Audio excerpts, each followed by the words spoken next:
we are recommending that until we can get to you, you stand on your heads. Stand on our heads. That's code. Just stand on your heads with your thumbs up. Oh, Bobby.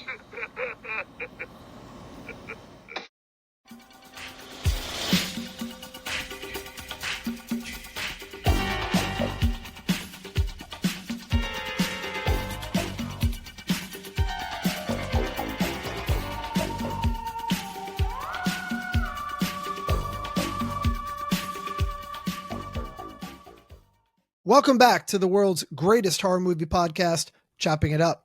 As we crawl toward the end of summer here with the dog days of August approaching, the CIU crew has decided to chop up two desert classics in Wes Craven's 1977, The Hills Have Eyes. We pair that up with the 2006 remake by Alexandre by the same name.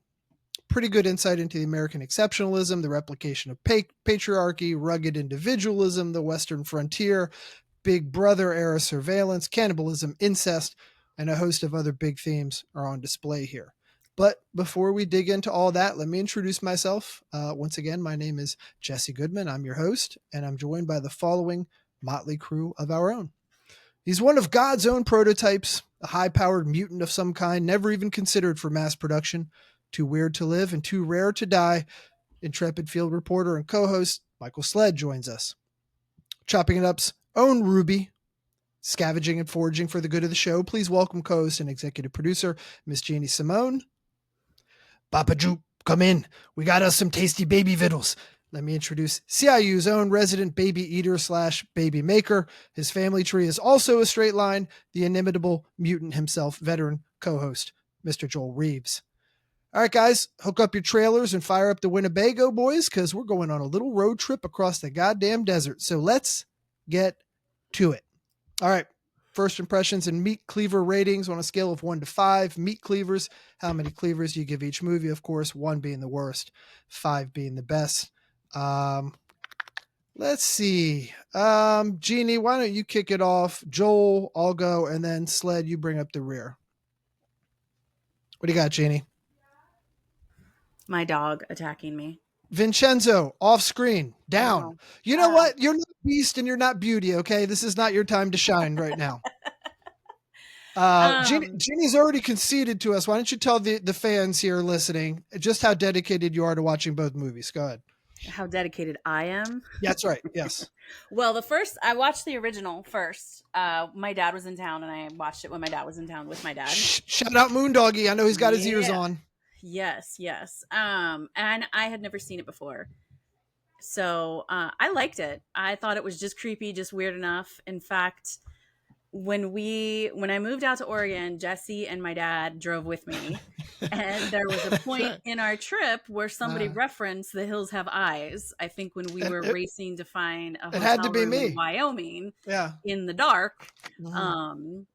So I knew like the cultural references to it.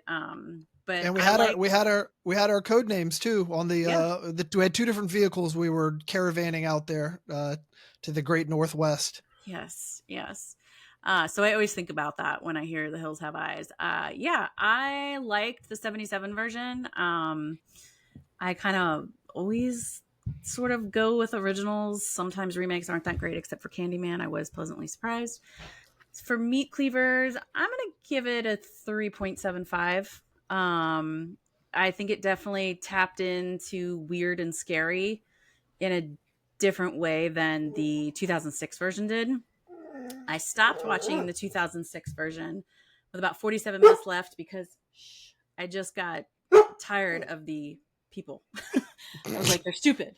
I'm done. I know how this ends. It was so shush. It was like word for word almost, which sometimes I like. I was going to say it's pretty beat for beat. Yeah. Yeah. And even like, I even noticed like they seem to, you wouldn't know what era it was in when you watched it. Kind of like I'm thinking about how the way the older sister dressed. Shush. Go outside. Thinking about how like the older sister dressed, like it was really kind of like, could this be the 60s or 70s? And the only thing that really gave it away was the flip phone that Bukowski had. I know that Yeah. wasn't his name, but I think they Yeah. What? Yeah. Bukowski. yeah, it was. And I just think kind of inbreeding is maybe a little bit more scarier than radioactive mutants. We can definitely get into that. Yeah. There's, we Yeah. have a lot to discuss. So Yeah, wait, what so did you give? So what'd you give the 06 remake? I gave the 77 was a 3.75. The 06, I'm gonna give it just a 1.47. Oof. Somebody, Oof. Joel, yeah, what'd it you was think? just kind of like nothing new. I gotta go get some treats for this pup. I'm pretty close with where Jeannie's head's at. I enjoyed the 77 version. It's actually the first time I've seen the 77. I'm pretty sure. You never saw the OG? I don't think so. I mean, Wow. if I saw it, it was so long ago, I've forgotten it. You know, I really enjoyed it. Like, I had a good time with it. Yeah. It's really tight. It's like a hour and 30. It doesn't, you don't feel it. It's moving pretty fast. I give it, I like 3 3/4, 3.8, something like that. Right? Like, it's a good movie. And Craven just does his thing, right?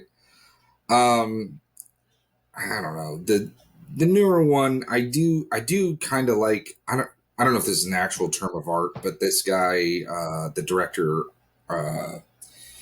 had done a couple other movies, and they called it like French extremism or something like that. I like his style. I just didn't think it was that great with this, especially after having watched the much more creepy, kind of subtle version that was done by Craven. So I just didn't think it was that great. It's like a 2.2 for me, something like that. So. I never realized that you and I saw the 06 remake in theaters. Yep. I never realized that you never saw the original. No, I don't think so. That's funny. Oh, I've seen the you'll recognize what I mean by this. I've seen the box for it, like in the video store, 100,000 times, right? Like, so go ahead. Sorry. Well, I'd seen I'll start with the 77, the Wes Craven OG version, which I'd seen a number of times. I'm kind of surprised. I could swear you've seen it, but I don't know. I guess my dad had me watching that, when I was way too young to be watching it. So I'd seen it a ton of times already. I mean, that's what Craven does is really how you do it, on a shoestring budget, which I know you're going to get into the numbers for that.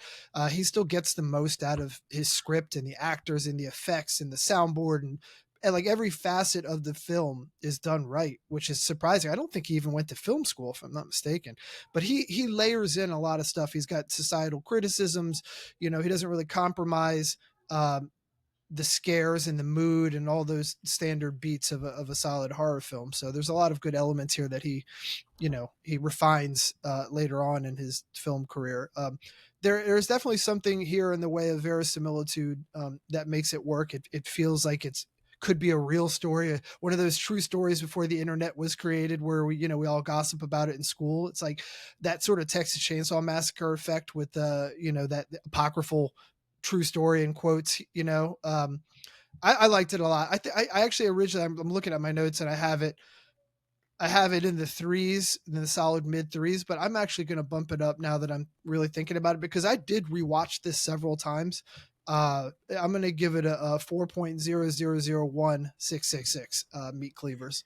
It was cheaper to buy it. Actually, I bought it, or it was. I have to do the math on all the stores, right? The price was so I do know that. I just went ahead and bought it. Like I used. I bought it too. Yeah, it was the same price, and I'm like, well, I probably want to watch it again because I watched it. It's very rewatchable. Yeah. Now that I watched it, so at it, but.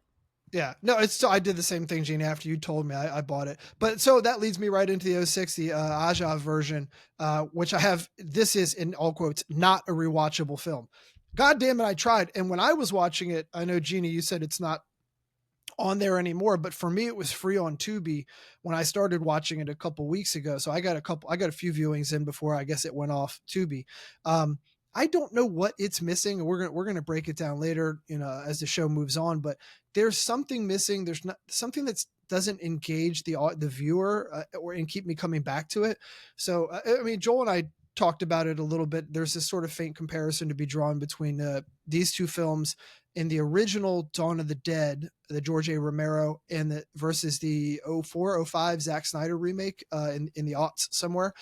Both directors seem to have this love for the respective originals, but Snyder has more fun, and Alexandre Aja is just this relentlessly brutal, which I guess makes sense once we get into his filmography with high tension on stuff. It's just gore, which, don't get me wrong, I love gore, but it's otherwise, like Jeannie was saying, it's otherwise a beat by beat remake that I think somehow misses the sort of socioeconomic implications and the death of like rugged individualism, the new American West frontierism that Craven's original really nails. So I gave it a 2.4401 meat cleavers. Not bad. And, everything is perfectly competent, but it's not something that I'll be revisiting. Sled, what did you think?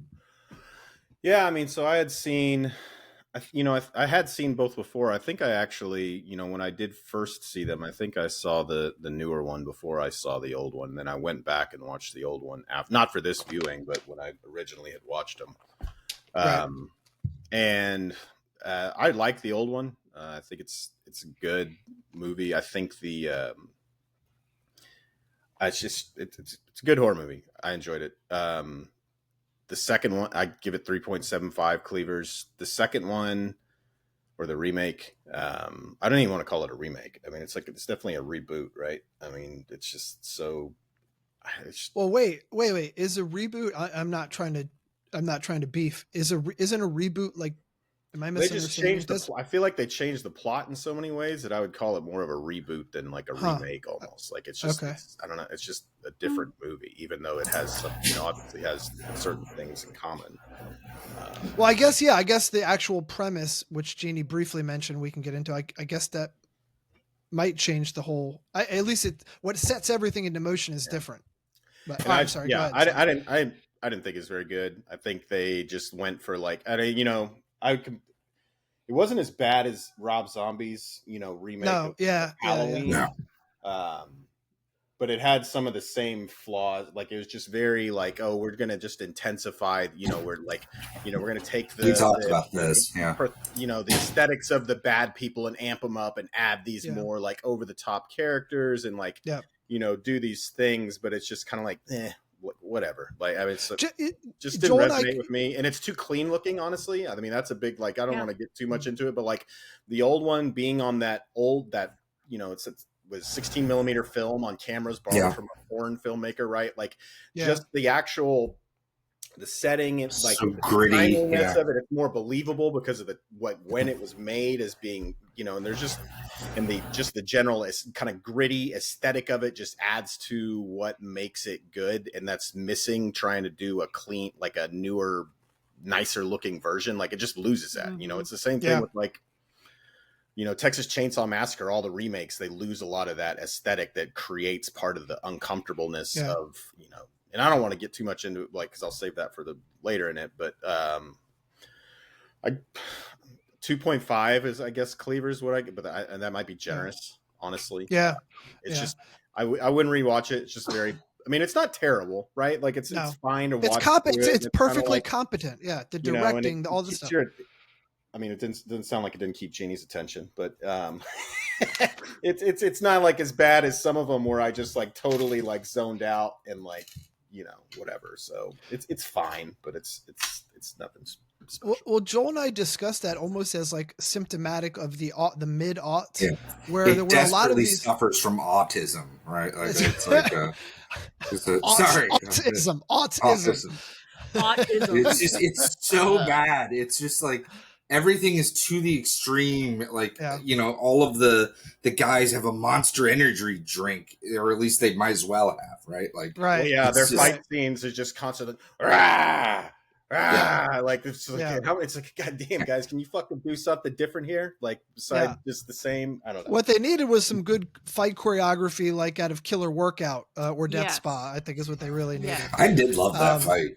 I mean, all right, let's move. All the things we touched on, we're actually going to get into more in the general discussion. I have a feeling, but first, let's get into some Joel's movie stats here.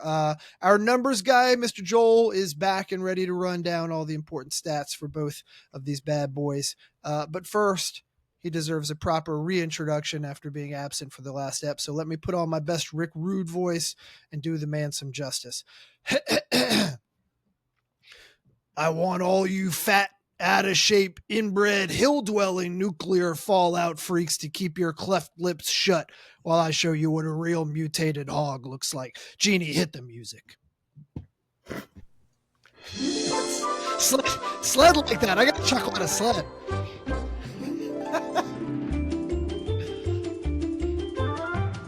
Oh, well, look who knows how to play the music. All right, cool. I didn't send a panic text.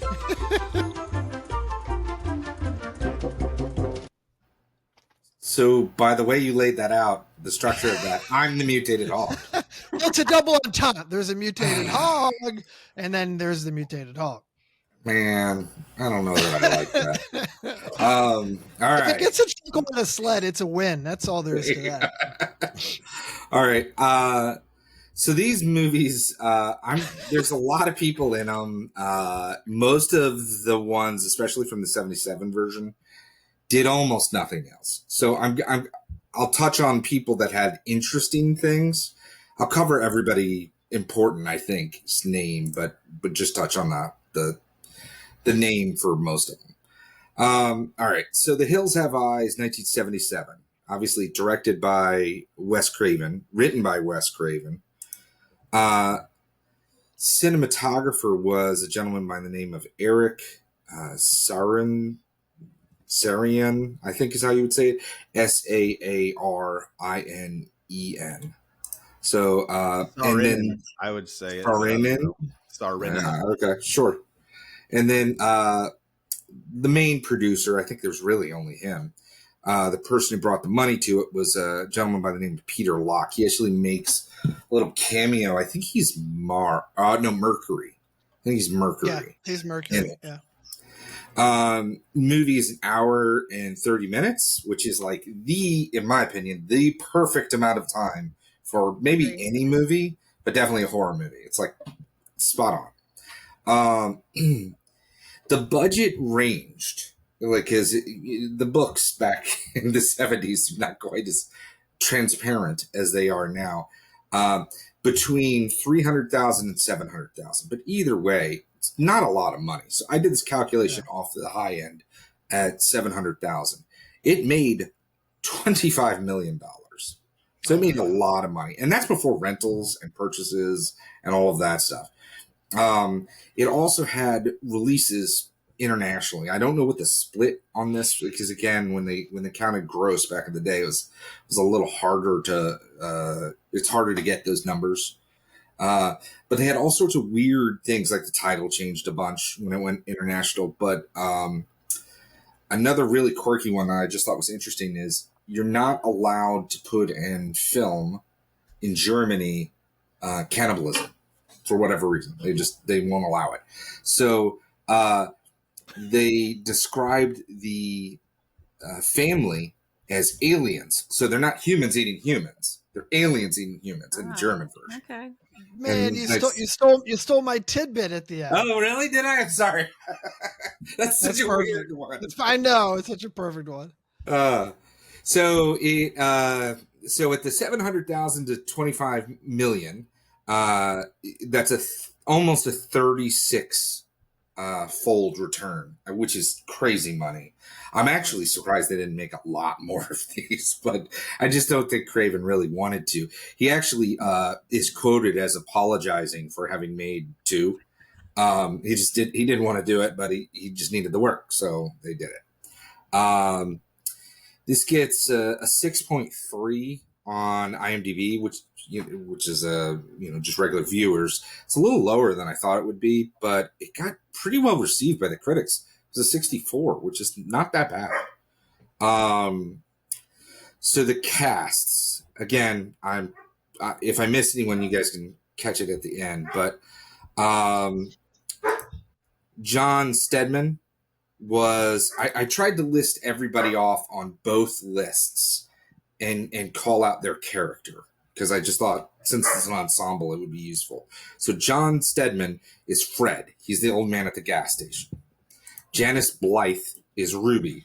She's the one they keep trying desperately to make look ugly, despite the fact she's a smoke show. Are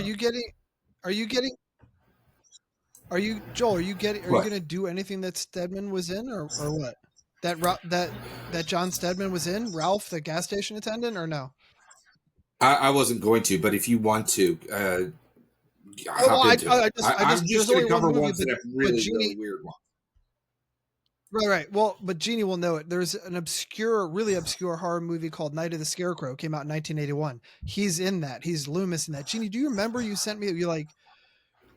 There's a clip on Instagram that you sent me. God, it must have been like a year ago. Dark Night of the Scarecrow, or is it Night of the Scarecrow? It might be Dark Night. Yeah, it might be Dark Night of the Scarecrow. I think I've seen it. It's an old, insane fucking horror movie. Anyways, he's in that. That I recognized his face from that. So he was in The Longest Yard. Just so you like, I mean, if you're interested in that, but I mean, I think it was a pretty small part. He towards the end of his career, he kind of played like, the old timey guy, right? Like that. Does he have the stereotypical fucking nose of a drunk of a lifelong? Yeah. Have you seen his nose? He looks like a miner, right? Like he's going to be like, hey, I can make gold in the mountains, right? Like it's just, it's crazy. He talks like that gopher from. Well, it's like the stereotypical. The Simpsons, how they always have the crazy miner who comes out. And Yeah. That's what he looks like. Now, I did catch a couple of like really interesting ones with a guy. Everybody knows him, Michael Berryman. I'm covering the family first, and then I'll come back. Yeah. Jesse's got a bunch of information on him. Why don't we do that towards the end, Jess? But I got he was in The Devil's Rejects, obviously Weird Science, The Hills Have Eyes, 1 and 2, I believe. Oh yeah, go ahead. Yeah, but I want to do a little tidbit when you're done running off his filmography. And then One Flew Over the Cuckoo's Nest. Those are the big ones that I wanted to cover for him. What were you barely in that, right? He's just like kind of chained to the wall. It's pretty quick, but fucking shit when the lunatics got out. He just kind of is one of those character actors. Whenever you needed someone who looked kind of hard up from birth, that he would be that. What were you going to say, Jess?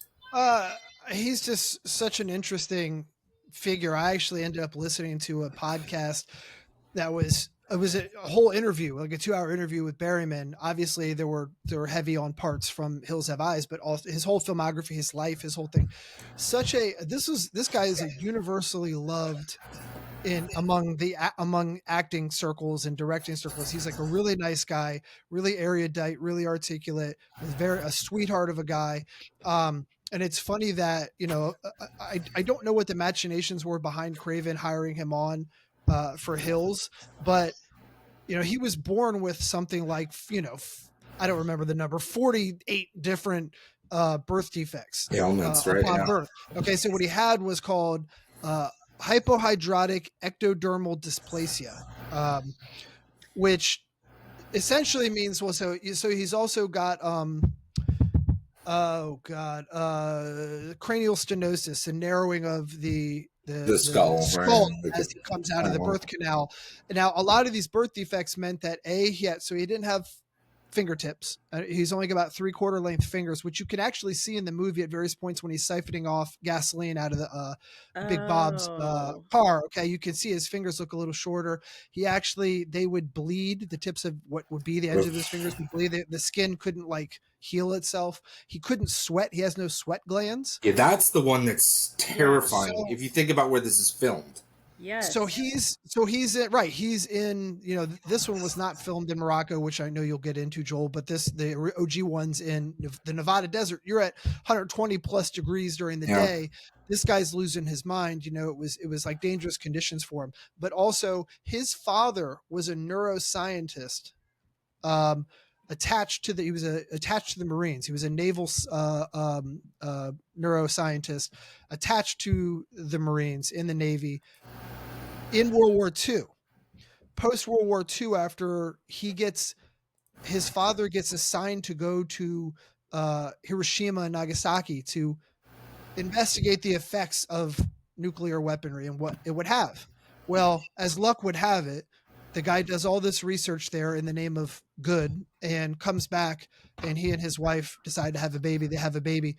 The radioactivity was still heavy when he was there. Of course, no one knew much about it. So subsequently, he passed along these birth defects as a result of nuclear fallout to Michael Berryman, who is then in a movie where there are, at least in the first one, there's implications of nuclear fallout and deformities and congenital stuff like that. So really, really, really talk about art reflecting life and vice versa. Yeah. They explicitly, early in the movie, talk about where they're driving being a nuclear testing site. And then the what's his name? Big Bob? Big Bob? Big Bob. We can just call him racist shithead Cleveland cop if you want to call him that. Oh, yeah, we're going to get there. We'll get there. Sorry, that's for general discussion. Right. All right. So, all right, let me hop back here. So you got James Whitworth, who plays Jupiter. He had kind of a mixed career, did a bunch of little things, but the one that I thought was kind of interesting is Russ Grieve, which is Big Bob, right? I'll talk about Ted Levine later, but he's played by, or same character. This guy played a cop all over the place. Surprise, surprise, right? But he was in every major television show you could think of back in the day. He was Charlie's Angels, Starsky and Hutch, The Waltons, Love Boat, The $6 Million Man. Hulk. What's that? The Incredible Hulk. Yep.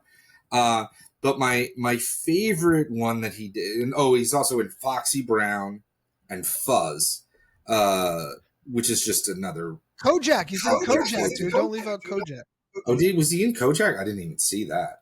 But this is my favorite. I had to look it up. I had to look up the pictures because he is described in Gilligan's Island's episodes. It's 3 different times. He, in 1965, appears as a headhunter native. I've seen the pictures. They're problematic. They are not. He does not look like. You think Big Bob's had fucking arrows shot at him before? He doesn't care. Yeah, wow. Some of the things Big Bob is saying, but yeah. So that was we'll get to Big Bob's. Yeah, we'll get to his. And then you get down and you got Virginia Vincent as Ethel, his wife. Robert Houston as the guy he's Bobby, who unexplicitly is like a world-class gymnast. And then Susan Lanier is Brenda, his sister, who that relationship's odd. We'll talk about that later. Dee Wallace is probably the person who becomes a star out of this cast. Other than Michael Berryman, who has a nice career. I meant to mention it when you were talking. Michael Berryman does quite well on the circuit. Like everybody gets his autograph and pays, the whatever it is, because he's extremely recognizable. So I think he does quite well in that. But Dee Wallace was in all sorts of stuff. So let's see. I'll bring up her stuff. I think she was in E.T.,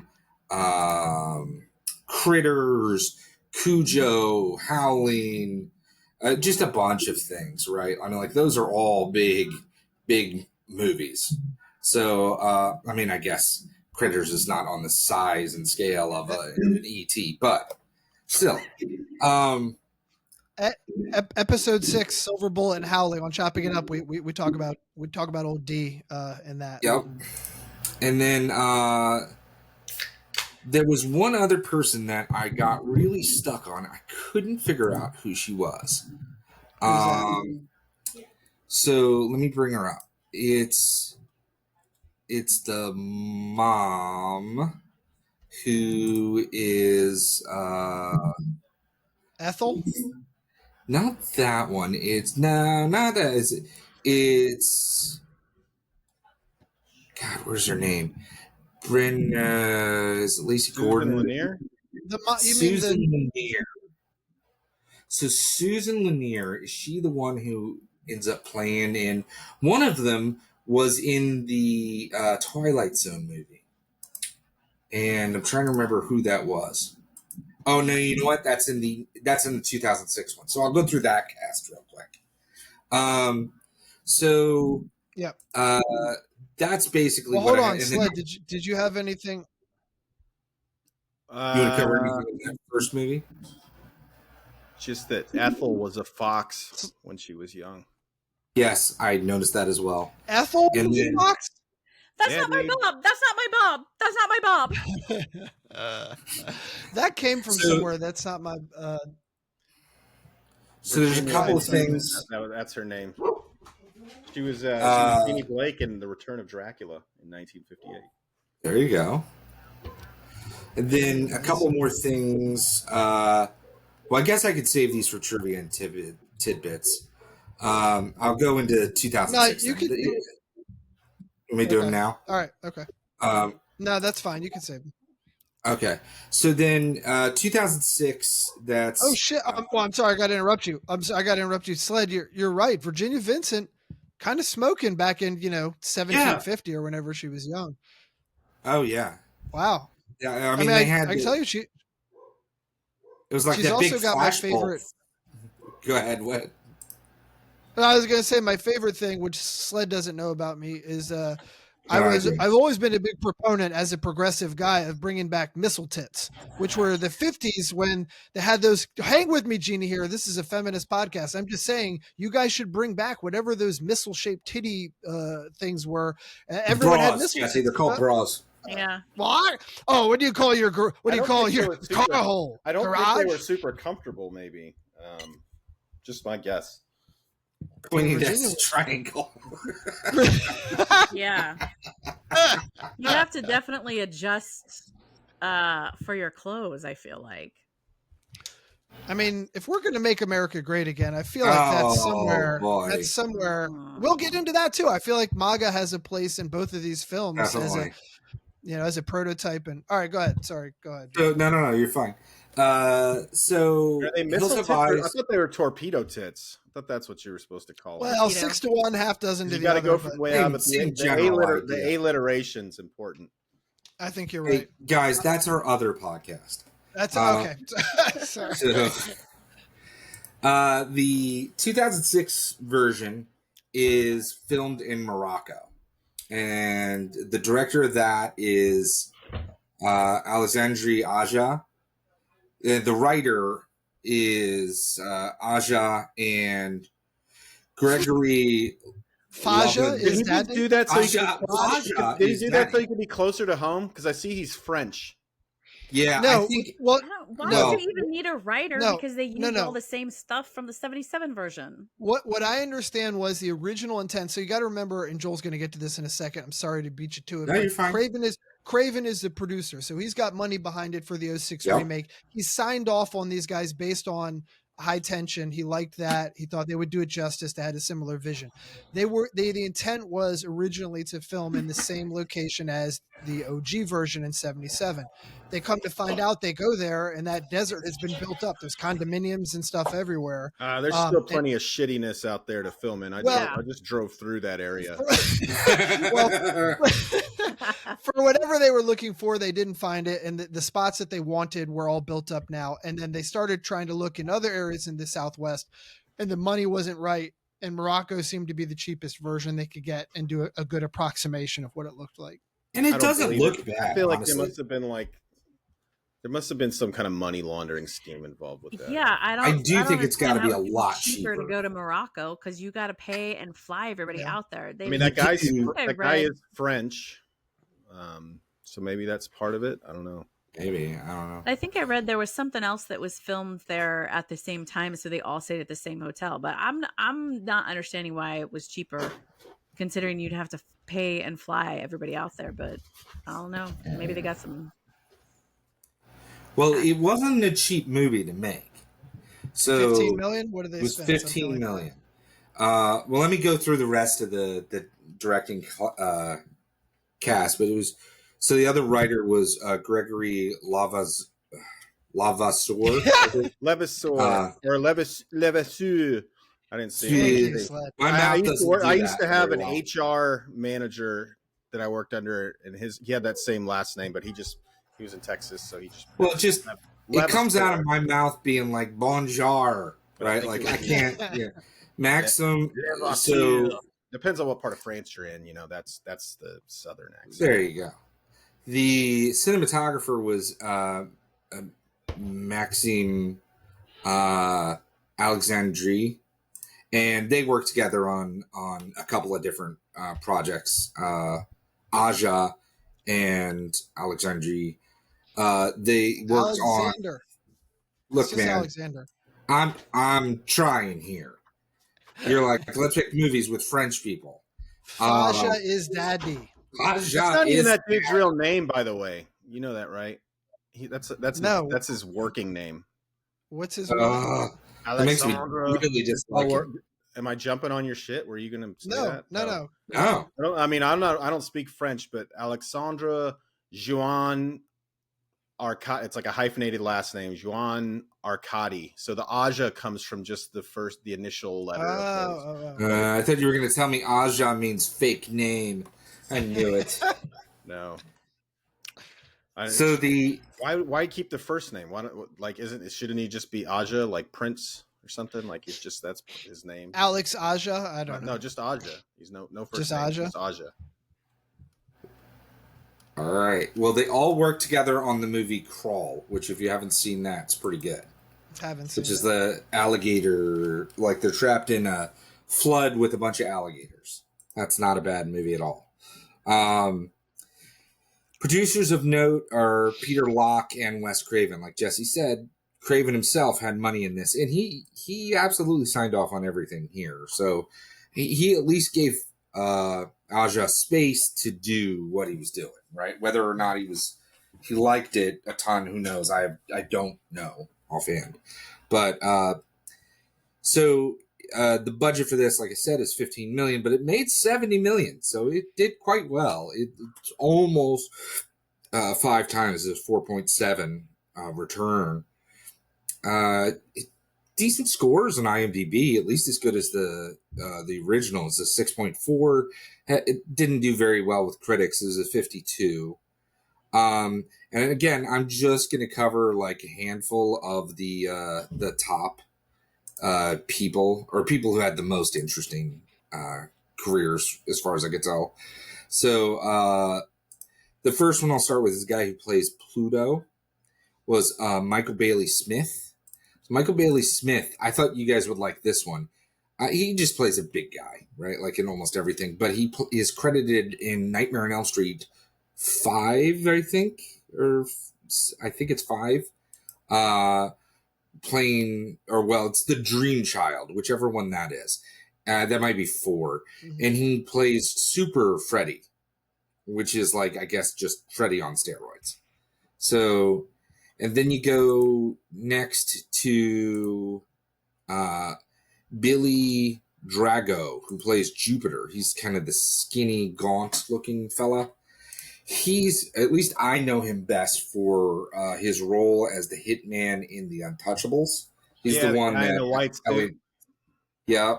That movie. The guy Elliot Ness throws off the roof. Overrated, by the way. That's my hot take. I want to rewatch. What'd you say? We rewatched The Untouchables, and that movie kind of sucks. Yeah, I would say honestly, my favorite character in that might be his. Right? I think he's the most charismatic. He's the most interesting one of them. He's really good.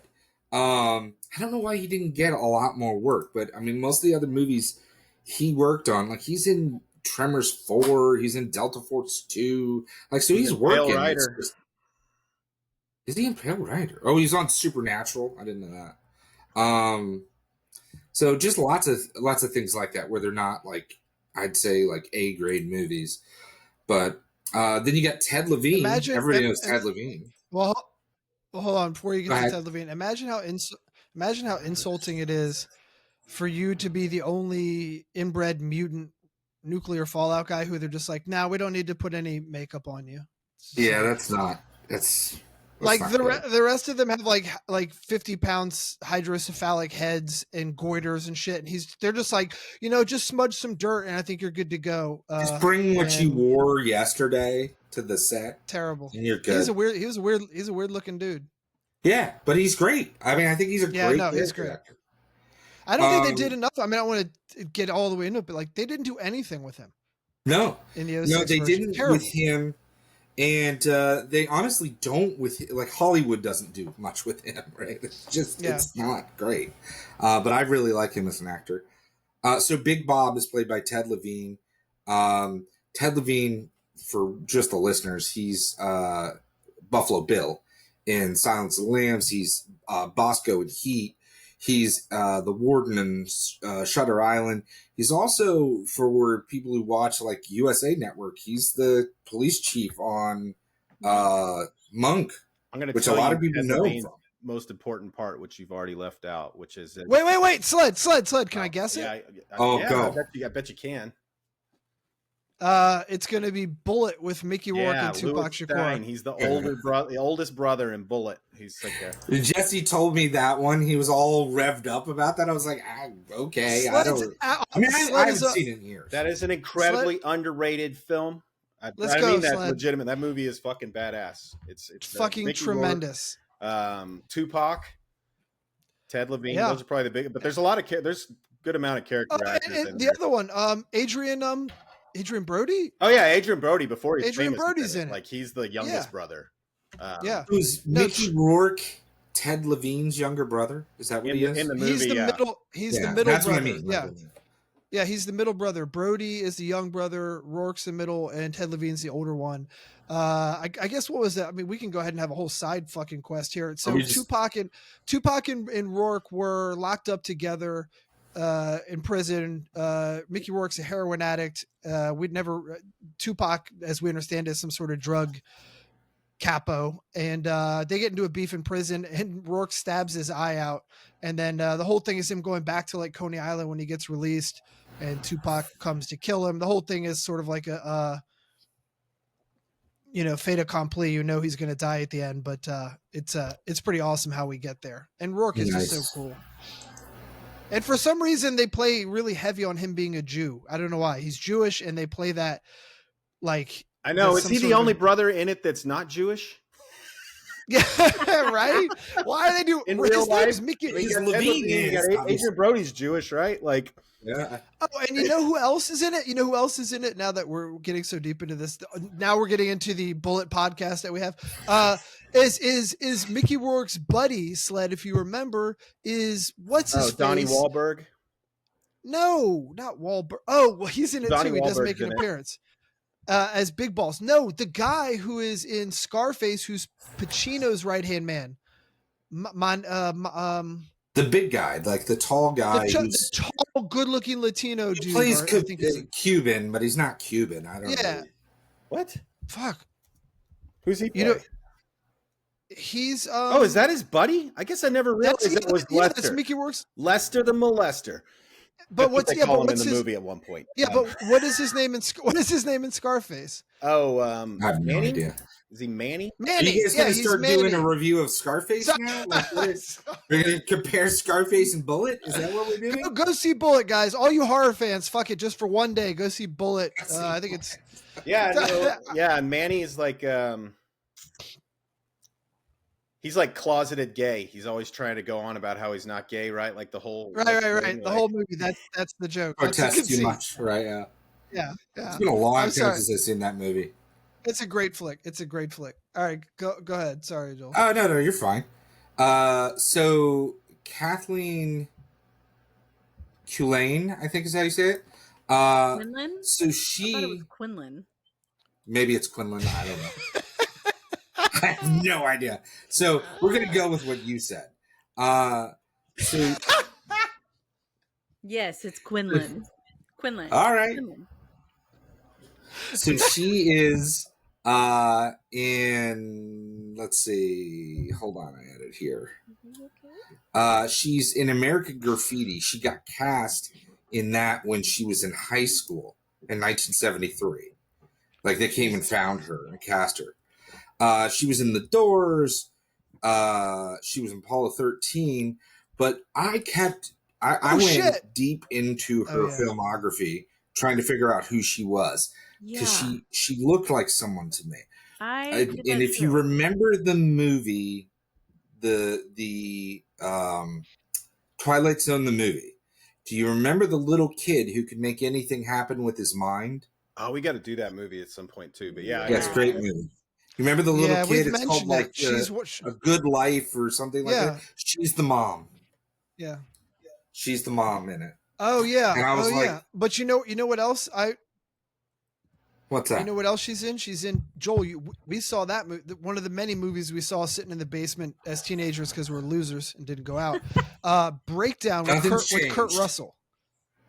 Oh, is it called Breakdown? Do you remember Breakdown with Kurt Russell? Breakdown? Oh. Yes. Yeah. Her character's name is Amy Taylor. That's right. That's right. In 1997. Exactly. She plays Kurt Russell's wife in that. Yeah. So the next one I have is Emily D. Raven. I just wanted to mention really quick, she played Claire on Lost. Yeah. So if you're looking at her going, who the hell is that? That's who she is. She's Claire from Lost. She's the pregnant girl, right? Yeah. Yes, that's exactly who she is. Where the guy who's a hobbit falls in love with her.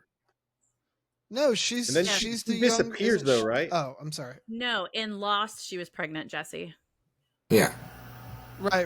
She was pregnant in the show. Lost. Yeah. Yeah. And then Peregrine. So was that guy a took, or was he a? Yeah, he was. Yes, he was a took. He was a tuck. Yeah. You like that? So not a bag. Fucking nerds. So then you had Lynn Wood. So Lynn Wood is the wife who gets shot in the belly. She was played by Vanessa Shaw. Vanessa Shaw is in a lot of stuff. Eyes Wide Shut. She had a small role in that. She was in 3:10 to Yuma. But she was also in Hocus Pocus. That was the first movie she had kind of as a breakout. And then my last person I wanted to talk about is the guy who played. She's like a dollar store. What's the fucking chick's name? Who's the Karate Kid chick? What's her name? Yeah. Elizabeth Shue. No, Elizabeth Shue. No, not that Karate Kid. The new Karate Kid. Oh, the athletic. What's her name? Or $1 Million Baby. Swank. Hilary Swank. Hilary Swank. Yeah, she looks like Hilary Swank to me, kind of. Yeah, I can see that. So the guy who plays Doug is Aaron, let me see, Stanford. And Aaron is, for anyone who's ever watched X-Men, he's in X2 and X3. He's Pyro. And let's see, I got a couple more tidbits, but I can save them for later. So I will leave it there. All right, I wanted to say for the 06, the Alexandre Aja remake, Cyst, one of the inbred mutants, is played by Greg Nicotero, who is the effects guy and was the showrunner for a while for Walking Dead. So he's been a name that we've mentioned a handful of times on the pod so far. I wanted to shout him out. And I don't think there was anyone else I had. Slade, did you have anything, Jeannie? I don't think so. I think it was all covered. Oh, I have one more thing, or two really. Beauty and Beast never worked again. This is their only movie. Well, I can see why. These were contrary to all the stuff these were the nightmare dogs. I mean, we're all dog owners here. These are the worst dogs you could possibly fucking imagine. I will say that the dead dog that they actually they went to like the sheriff department of the local town and got a dead dog for that scene, which is remarkably disturbing. But I digress. Yeah, no, these dogs constantly running out of the fucking RV, not coming back, breaking their leashes, running, and I don't just mean getting out to run around like a dumb dog does. You know, like, all right, come on back. Did That's they it. do You're anything done. cool with the dead dog? They should have like animatronicked it up, like put some little servos in it and stuff, and like No, that was for and, like no. Joel's talking about for the 77. For 06, that wasn't. It was 77 was the real dog. Yeah, for the 77 one, they had a real dog. they could still do that. They had In they 77 had the equipment to do that back then. Oh, I did want to say one more before we move out of our extended cast crew and all that stuff. Susan Lanier, who we mentioned from the OG one. Yeah. She was hired to play Chrissy on the Yes. greatest sitcom of all time, Three's Company. Three's Company? She only lasted, according to this, a few weeks during pre-production and rehearsal until executive producer Michael Rost realized she was wrong for the role and fired her. Lanier was replaced by Suzanne Summers, who became famous as Chrissy Snow. I can't imagine anyone else playing that role. I think she could have. I mean, I don't know. I think she could have done it. I mean, she looks every bit the part. I mean, she's pretty. Whatever. It's just whether or not she could deliver comedic Chrissy lines. Snow was always so overrated anyways. Janet was the real Janet was the funny one. But I get it. Yeah. Catch in that apartment. All right, let's jump right into general discussion. Here's where we discuss how these films fit in with the culture at the time they were released. We talk about major themes and through lines between and among the films, what they mean to contemporary culture, all that stuff. So I had at least a handful of from each here. I thought what was interesting and cross-cut both the OG one and the 06 remake was the idea of surveillance, right? Yeah. And how someone's always watching you, something is always watching you. So I think the difference here between them was when you open up in Wes Craven's 77 version, you see these layered levels of surveillance, right? So you have they're being watched out in the desert, and then you also notice with these constantly flying overhead, these military jets, these government jets that are flying overhead, as if they're, I believe it said that they're looking for that family has been found out. They've been looking for that family. This is shut off from normal civilization, and you get those different levels of the government looking at you, the people looking at the other people, these outsiders in groups and out groups, that whole deal. And then with the 06 version, it's a little more explicit, on what's going on. But did you guys get that sort of, that government feel, that Big Brother's watching feel? I did, and just to clarify one of your points, they do say that the family robbed a PX, so like the kind of like market on the base, right? And so the guards are looking for them. I don't know if that's the flights, because that's the Air Force, so that could have been test flights or whatever, but they are looking for them. Right. And I definitely did. I actually thought one of the things that was neat about the surveillance theme is that by the end, before Doug does a full turn, he's the one looking at them, right? Like he's the one looming in like the hills, looking down at the family while they have the baby, right? He's surveilling them, and I thought that was interesting. But I don't know what everybody else thought. It's funny that you mentioned that, because the roles here in terms of like the nuclear family for the Carters, right? This, if you haven't seen either, it's both plots are very similar in that you have a family heading out west from Cleveland or in the Midwest out to California, either San Diego or San Francisco, depending on which movie you're watching. And their camper breaks down in the middle of the desert, and they're set upon by a group of mutant cannibals, a family of mutant cannibals, a brood, if you would. But the idea that these roles are inverted, there's sort of a funhouse mirror effect going on, because you have this domineering patriarchy in Big Bob, right, who runs the human American family, right, this white bread picket fence type family from a family of law enforcement, gun-toting, and they're heading out west.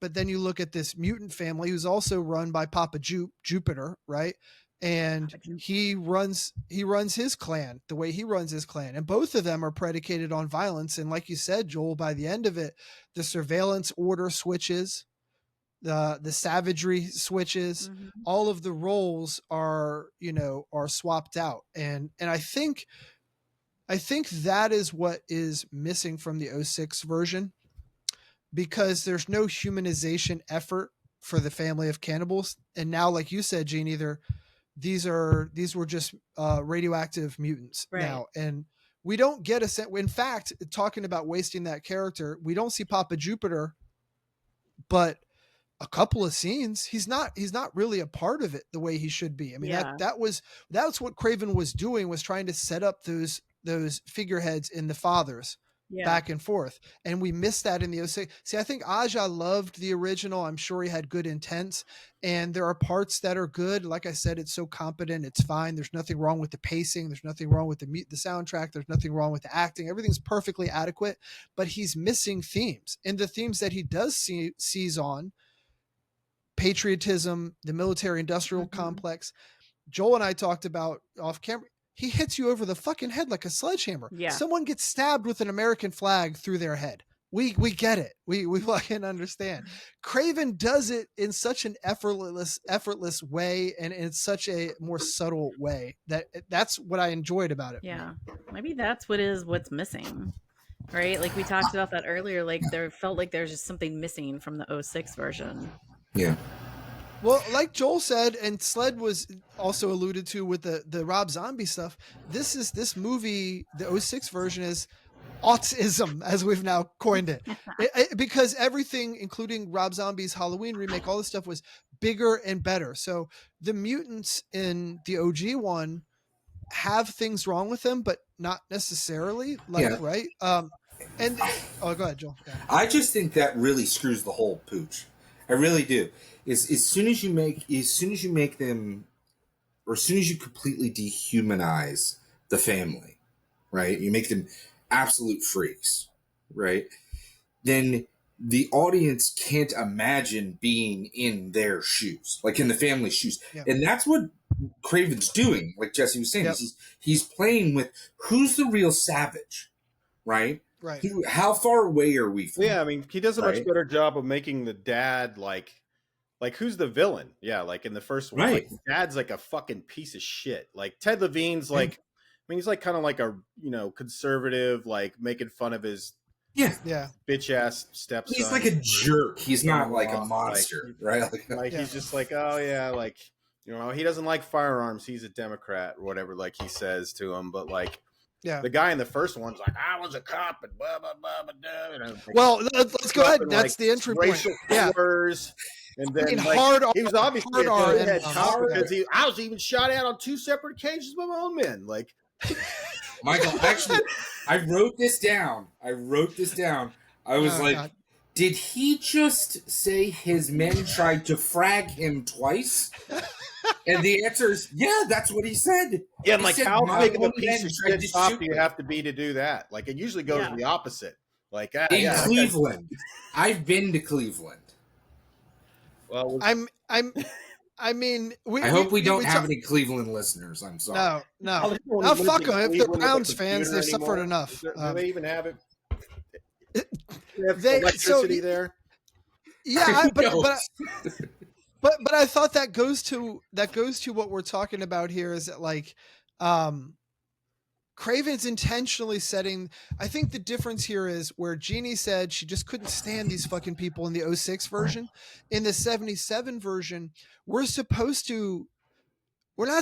to unequivocally love this family, right? So the father, like we just said, this Cleveland retired cop is just an overt racist piece of shit, right?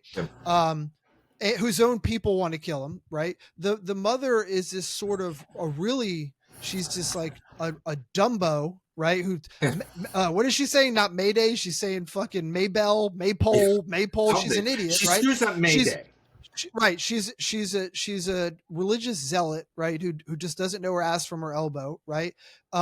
the son, the gymnast son who was wearing the Ohio State gear, loves pointing guns at people and fucking jumping around. He does nothing else and might have hots for his blood sister. I was getting definite Game of Thrones vibes from the two of them. They were, which I think that the gymnast son you're talking about.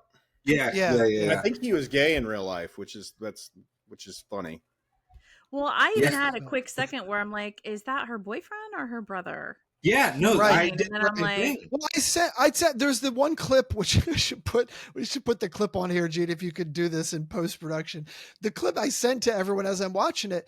At some point, the brother and sister get revenge and they kill the one of the mutants by blowing up their own Winnebago. And from a distance, they're celebrating that they were able to do this. And the sister jumps. I would say jumps into his arms. That would be reasonable. Yeah. Jumps up on him and like wraps her legs around his waist and puts her arms in the air. And he's jumping up and down while she's, I want to say like rodeo riding him for like 7 seconds. It's just really weird. Very strange. Yeah, we should definitely play that. I want to play that. We have a good inbreeding theme here going and I don't want to lose it. Yeah. And that's actually interesting because like, there's inbreeding on both sides. Well, here's a question. And with Sled and Joel here, our resident inbred specialists, Texas and West Virginia, respectively, is the OG, are either of them, we keep saying inbred and inbreeding is such a theme, but they aren't because Papa Jupiter picks up a quote unquote whore that he finds somewhere of no relation and has a brood with her. There's no inbreeding, is there? I don't think there is actually any inbreeding. I think it is. I get the impression that it's they're irradiated, right? Like from, but it's alluded to. That's also nice is that they don't say it. Right. What is the dysfunction? Yeah. What is it? Then who was Big Mama? She was the prostitute that he picked up. He's been out there for like 20 years. Remember the older woman that was living back at the cave? Yeah, I thought you were talking about Ruby. That he had picked up Ruby, but Ruby just kind of Ruby's the daughter. I think it's Ruby's the daughter. Yeah, but maybe there's inbreeding because there's multiple generations of offspring, and there was only, and maybe he's having sex with Ruby. I don't know. Maybe there's a threat of inbreeding because, but again, the art to it is none of this is said, right? Like we don't know. We just know she wants to get the fuck out of Dodge. That's the only thing she makes explicitly clear. And that's only made explicitly clear in the original because he's humanizing. He's saying these people don't necessarily want to be caught in this situation. This guy, Papa Jupiter, is running this clan with an iron fist. They're being forced to kill people, and then they're eating them to survive. And she explicitly tells Fred, who is actually her paternal grandfather, who runs the gas station. He's like, "I'm out of here. I'm not doing this anymore for you. I'm not directing tourists your way so you can rob, pillage, and murder and eat them. I'm out of here. I'm leaving. She says, please take me with you." And of course he laughs at her. Is like, "You think you'd fit in society?" And I'm looking at her. I'm like, dude, a good shower and a haircut and she's cute. What are we talking about here? That one set it apart. Like that was something else. The second one also, like it went too much in like, it felt like a copy of, Texas Chainsaw Massacre more, like it's some of the way that they did it. Like that was a nice twist I liked with the original one. It's like, okay, like you didn't just make this gas station guy like a bad guy. Like he actually didn't want to be dealing with it either. Like, and that set it apart a little to where it didn't feel like such a, because there was scenes I felt like in the sequel that were beat for beat, like particularly the fight with the big guy. Like there were several parts of that just reminded me of the fight, like homage basically to Texas Chainsaw, like stabbing him in the gut with the thing I felt like was supposed to be similar to the chain, like where he gets like I don't know, I think you're right. There are a lot of Texas Chainsaw antecedents here from the original, right, from Wes Craven's. You get in both situations, you're getting this sun bleached, desert isolated location, this locale. Also for the OG one, they borrowed a lot of the what do you call it, the props from Texas Chainsaw Massacre. I was gonna say the prop director Robert A. Burns was from Texas Chainsaw, and he brought a lot of the stuff that's in the cave. That's from like the scene, the famous scene where they stumble in and there's all the chicken feathers and all that shit. That's a lot of it's from that. Hmm. And so there is a very, and like Craven, I was reading a thing about how he loved Texas Chainsaw. So there's a lot of influence. They tried to get Toby Hooper to do like play a bit part or something in one of them. Oh, I don't know, but that wouldn't surprise me. I mean, like if they could have got him, that would have been cool. That he had or something. I'd never have to find it. And I'm sure even in the modern one, again, like it's not like Aja doesn't like the movies, right? You think it's gonna? So another thing that I thought was it was Gunnar Hansen for the original one. He was offered a part in the film and rejected it, so he could move to Maine and focus on his literary career. Which he claimed to. So I don't remember if they said this in the new one. Do you guys that they explicitly say that like the hills are full of iron, so it interferes with like all sorts of CB communication, right? Like that's one of the things, and is something that you said that stuck with me a long time ago when we first started talking on these podcasts, Jesse, where it's like half of the game is like how do you get your characters isolated, right? And even in the 70s, it's like, well, if you have a CB radio, you're getting to somebody, right? Yeah. Like, and they had one. So how did we make that ineffectual? It's we're in mining country, and the hills, right, are going to block the reception. Close all that down. Yeah. It's almost easier to do it in the 06 version where you're just like, we don't get any cell phone. It's actually a lot easier because CB signal travels very far. But it's a lot more believable in the first one, I think, just that there would be this group that would be able to still be out here, like in the middle of nowhere. I thought with the sequel or the remake, it was a big error to have them kill those government people like in the radiation suits. Like in the beginning, I was like, these people would be on your fucking ass if you killed like an actual like crew. Like you didn't just rob a PX. Like you killed. You would just hide from them, right? Scientists or military people invest like.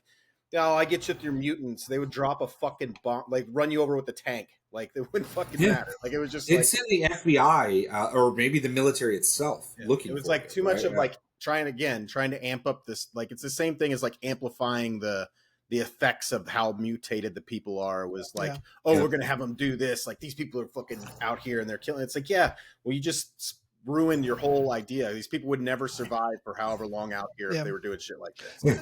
And that lends itself, and that's what lends itself to what I was saying about something was missing or something wasn't right with the 06 version. What Craven does, I don't want to say it's realistic, but like you got to think about when this took place. This is 77, so you're post Vietnam, right? Vietnam winds down, I think, officially in 75, somewhere around there, and.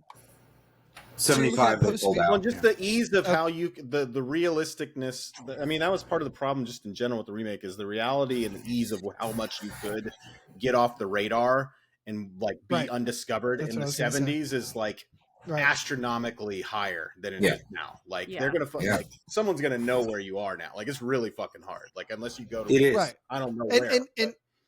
And if you're looking at the 06 version, you're looking at the 06 version. We're fresh off of only a few years removed from 9/11, right? From in 01. So you're talking about surveillance states there. You're talking about the Patriot Act there. There's no chance in hell, if there ever was any chance, that you could off government people doing work on nuclear fallout in the American Southwest. And then, like you said, Sled, they get hacked up and pulled away. Yeah. There's no fucking way. There's no way that place isn't crawling with. Well, they'd have been radio contact the minute it happened. They would have, they would have been like, what are they just out in the middle of nowhere with no, like they don't have a radio with anybody? Like, I did want to talk about a little bit about how the roles didn't quite or were changed up. And these are the differences that they made and that I thought were important. Like what in the OG one, the conflict between Big Bob and Doug, the son-in-law,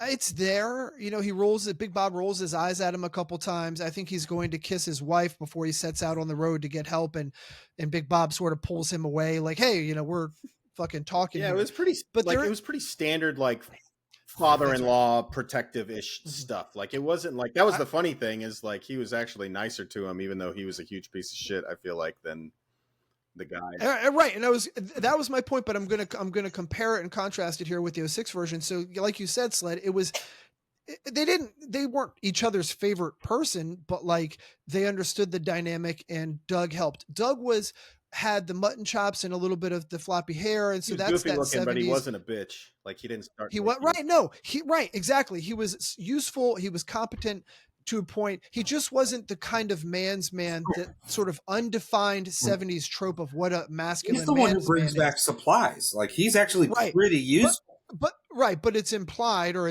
we're sort of being led that he's not the man.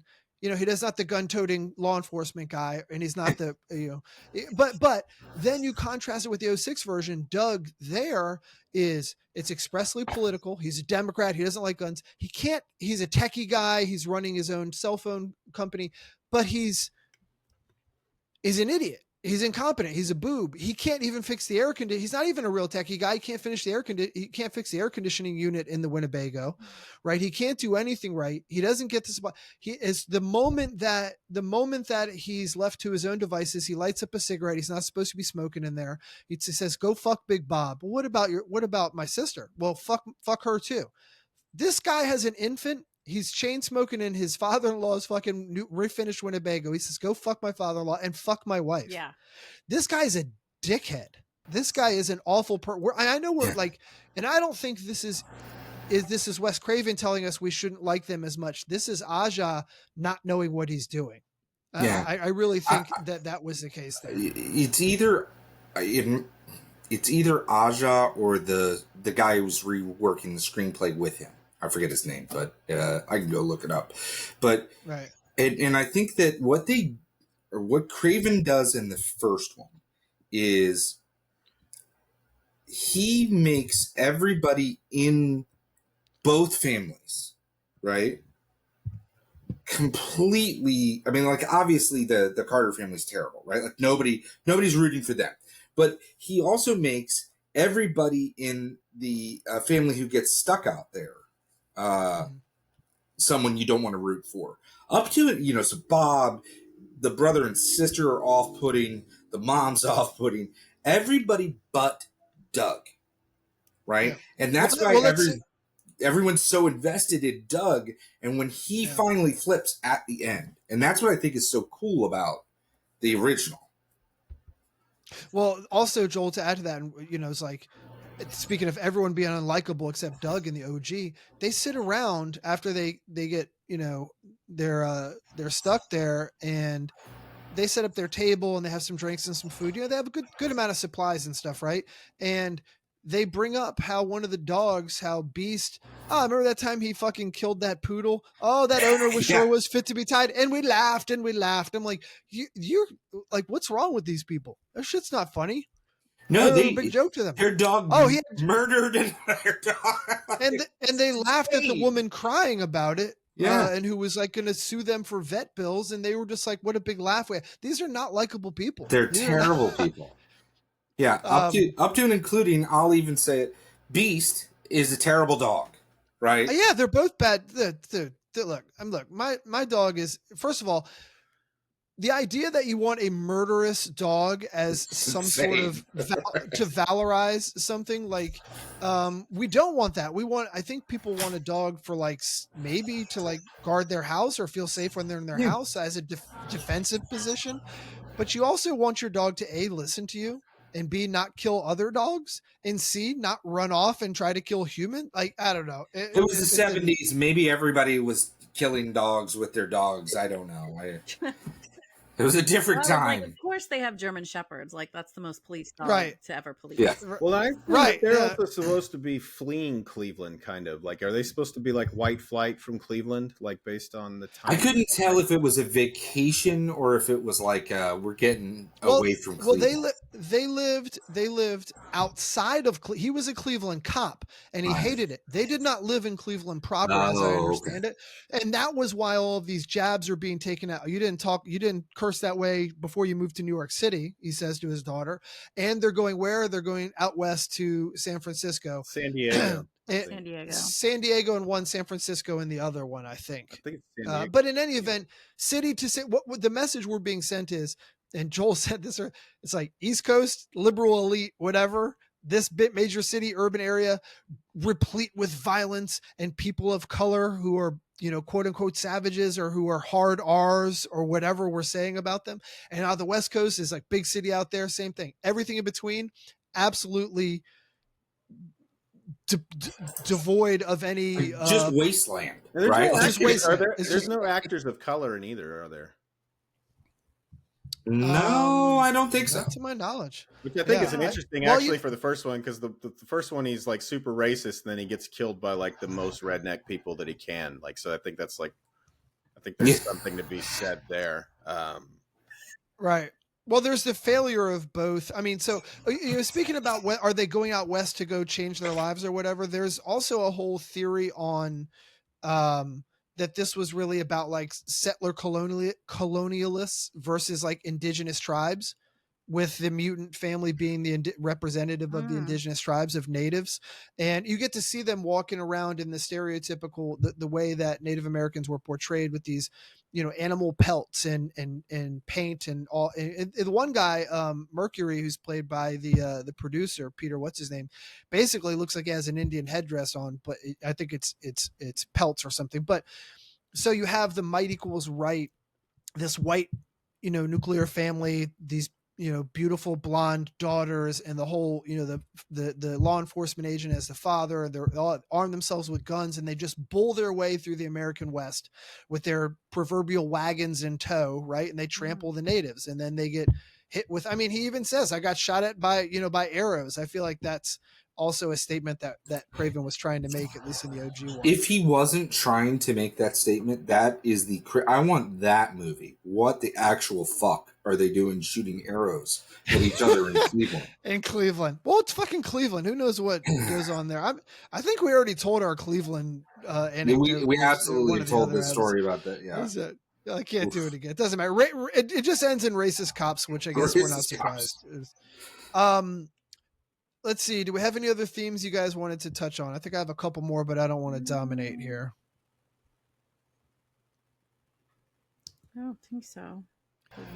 No, I mean, you've touched on a couple of the ones I had, so go for it. There was, I mean, we did talk about the secrecy of the government and the military-industrial complex and, the harms that it visits on its own citizens, that kind of deal. But there's also the aspect, and that I was just reading on this, so it was not my own theory, but Papa Jupiter's speech that he gives to Big Bob's severed head, right? Where he references, I want to watch your cars rust and you're all, all this stuff and gouge your eyes out. And it's, Craven basically said that was written from the perspective of angry third world radicals mad at arrogant American imperialism. According to him, it precluded the paranoid themes of 9/11 era cinema. The scene was heavily edited. Papa Jupiter was meant to be seen chewing Bob's forearm and sticking his severed fingers in Bob's own mouth. So I thought that was also pretty fucking awesome. That's interesting because they dropped another scene that Michael Berryman objected to. He didn't want to be in it. It was when they filmed but did not put in the cannibalization of a baby.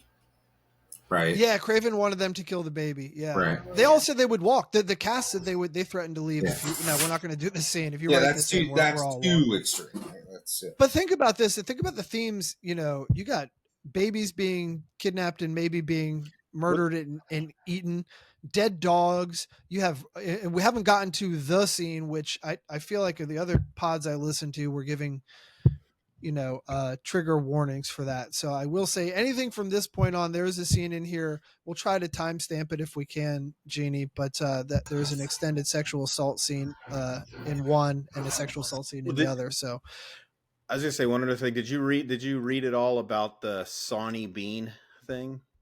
I was going to bring that up. Yeah. So, well, yeah, go ahead. So you get into it. Go ahead.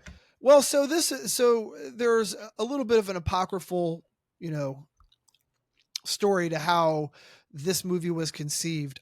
Before we get into the Sawney Bean thing, Craven says, where is it? He was in part inspired by an incident that happened to him while taking a motorcycle trip with his wife. So when they stopped in a small Nevada town, there were some locals who, here we go, Joel, shot an arrow past his head and insulted him. I who knows? When Craven was he threatened to sue them. They basically said, well, cool, we can kill you right now, and leave your corpse. Probably have no fucking money. That's why we shot you with a bow and arrow. Right. You think we give a right?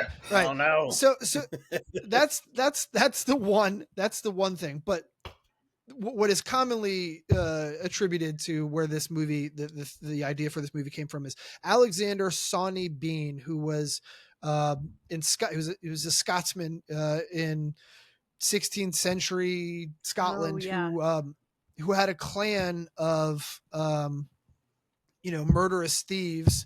I think there were in excess of 1,000 of them at some point. A huge amount of them. 45-member clan, but they supposedly killed and eat over. They ate over 1,000 people. That's what it was. There were 45 of them, and they killed over 1,000 people over a period of like 25 years. They were hiding out in like a cave somewhere by the ocean, or by a body of water. And anytime they would set upon these people, travelers going to and from, they'd rob them and then take their bodies back to the caves and eat them, so they wouldn't have to go forage in the local towns and stuff for food. So they were eventually captured and tortured by the king. I think that all the men, once they were captured of the Bean clan, had their arms and legs, all their arms and legs burned and hanged, is what I read. Yeah, and that was the part. I guess that was what interested in Craven, was like, I guess, the turnaround of the savagery of the civilized, using the savage techniques against them to like punish them. Like, yeah, and you don't get. I think again, you miss that somewhat in the aughts version. And you also don't get a lot of the. I mean, the Doug in the aughts version he gets savage at the end, right? Like, isn't that the whole but thing? he's almost like Sly Stallone in Rambo. It's different because it feels Doug lame in because the he gets OG... too badass and like he yes. That's my main gripe. Actually, reminds me of Over the Top. It's like you flip a switch. It's like you just become a murderous. But he does, because Doug in the 06 version is a stone cold killer by the end of it. Doesn't have any expression, and maybe that's the way Aaron Stanfield wanted to play it. But in the OG one, Doug, you can see him screaming in fear and in this like tribal, instinctive, like guttural cry, and it freeze frames on him stabbing the guy 38 fucking times because he's lost his mind, and it just freeze frames, cuts to that negative image, like a negative photo, and it's red, and it just cuts, and you're like, this guy's gone, he's gone nuts. You don't get that. What's also great is Ruby, like one of the other tribe, is staring at him while he's butchering, her kin.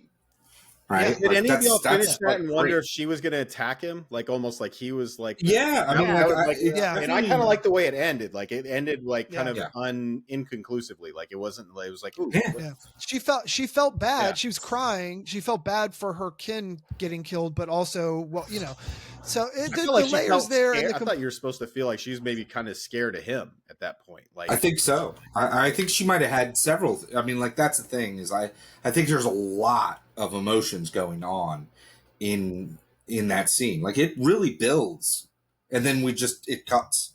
It's pretty cool. Yeah. Yeah. I thought she kind of saw it as her way out too. I mean, and that's why she was. That's why she was. That's why she took the baby, and it looked essentially like she was going to give it back to them. Yeah, I thought so. He took the baby from them, and I was like, to me, that's how she saw it. Like, this was her way out. If she's helping them, then here's your baby back. Take me with you. Right. Yeah. All right, let's go ahead and jump, unless we don't have anything else for general discussion. Let's jump to our favorite kill or favorite scene. Oh, go ahead, Sled. Why do you think they named the name Bukowski? Was that supposed to? It's a very specific name, and as someone who's not. I mean, not that it's cool to have read Bukowski anymore. I think like it's a trendy thing to say you've read is Bukowski, even though half the people you talk to, like you like ask them and they can tell they've just read that they're supposed to have read it as part of their their personal character. I don't They're like, why did it's a very don't... specific name, like to switch it, like, oh, it was Wood before, but we're going to switch it to Bukowski. It's like, was there anything beyond that of just like this guy wanted to like give a nod to what a wink, like? So I had the same thought or a similar thought to you, and for some reason I gotten it in my head.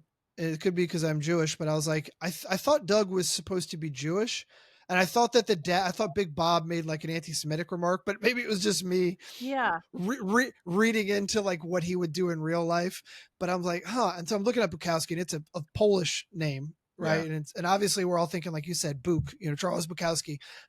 Why do that? Why drop that? I never ever got any inkling, anything on a Reddit thread or anything on if they just thought it was cool to do that.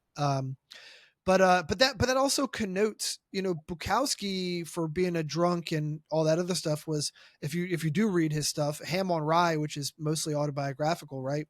He was a fighter. I mean, he could fucking fight, he was a street fighter. And Doug is the antithesis of that, at least at the outset of the movie. So I don't know that there's anything there for that, but, we started talking about some kills. So let's jump into favorite scene, favorite kill. Anyone want to jump out with anything? God, you guys are gonna I think my favorite kill was probably actually in the first one. I liked when the dog killed Pluto. Pluto. Is that the one where he kicks the person in the back?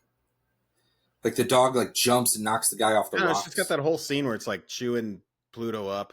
No, it's Berryman. Yeah, it's Berryman when he's. And I bet that was awful. He's taking he kills. He like whips his Achilles out. Yeah. It's Berryman's. Him sitting out the fucking sun. Yeah, that just roasting in real life. I bet that was awful. Oh man, that poor guy. That poor guy.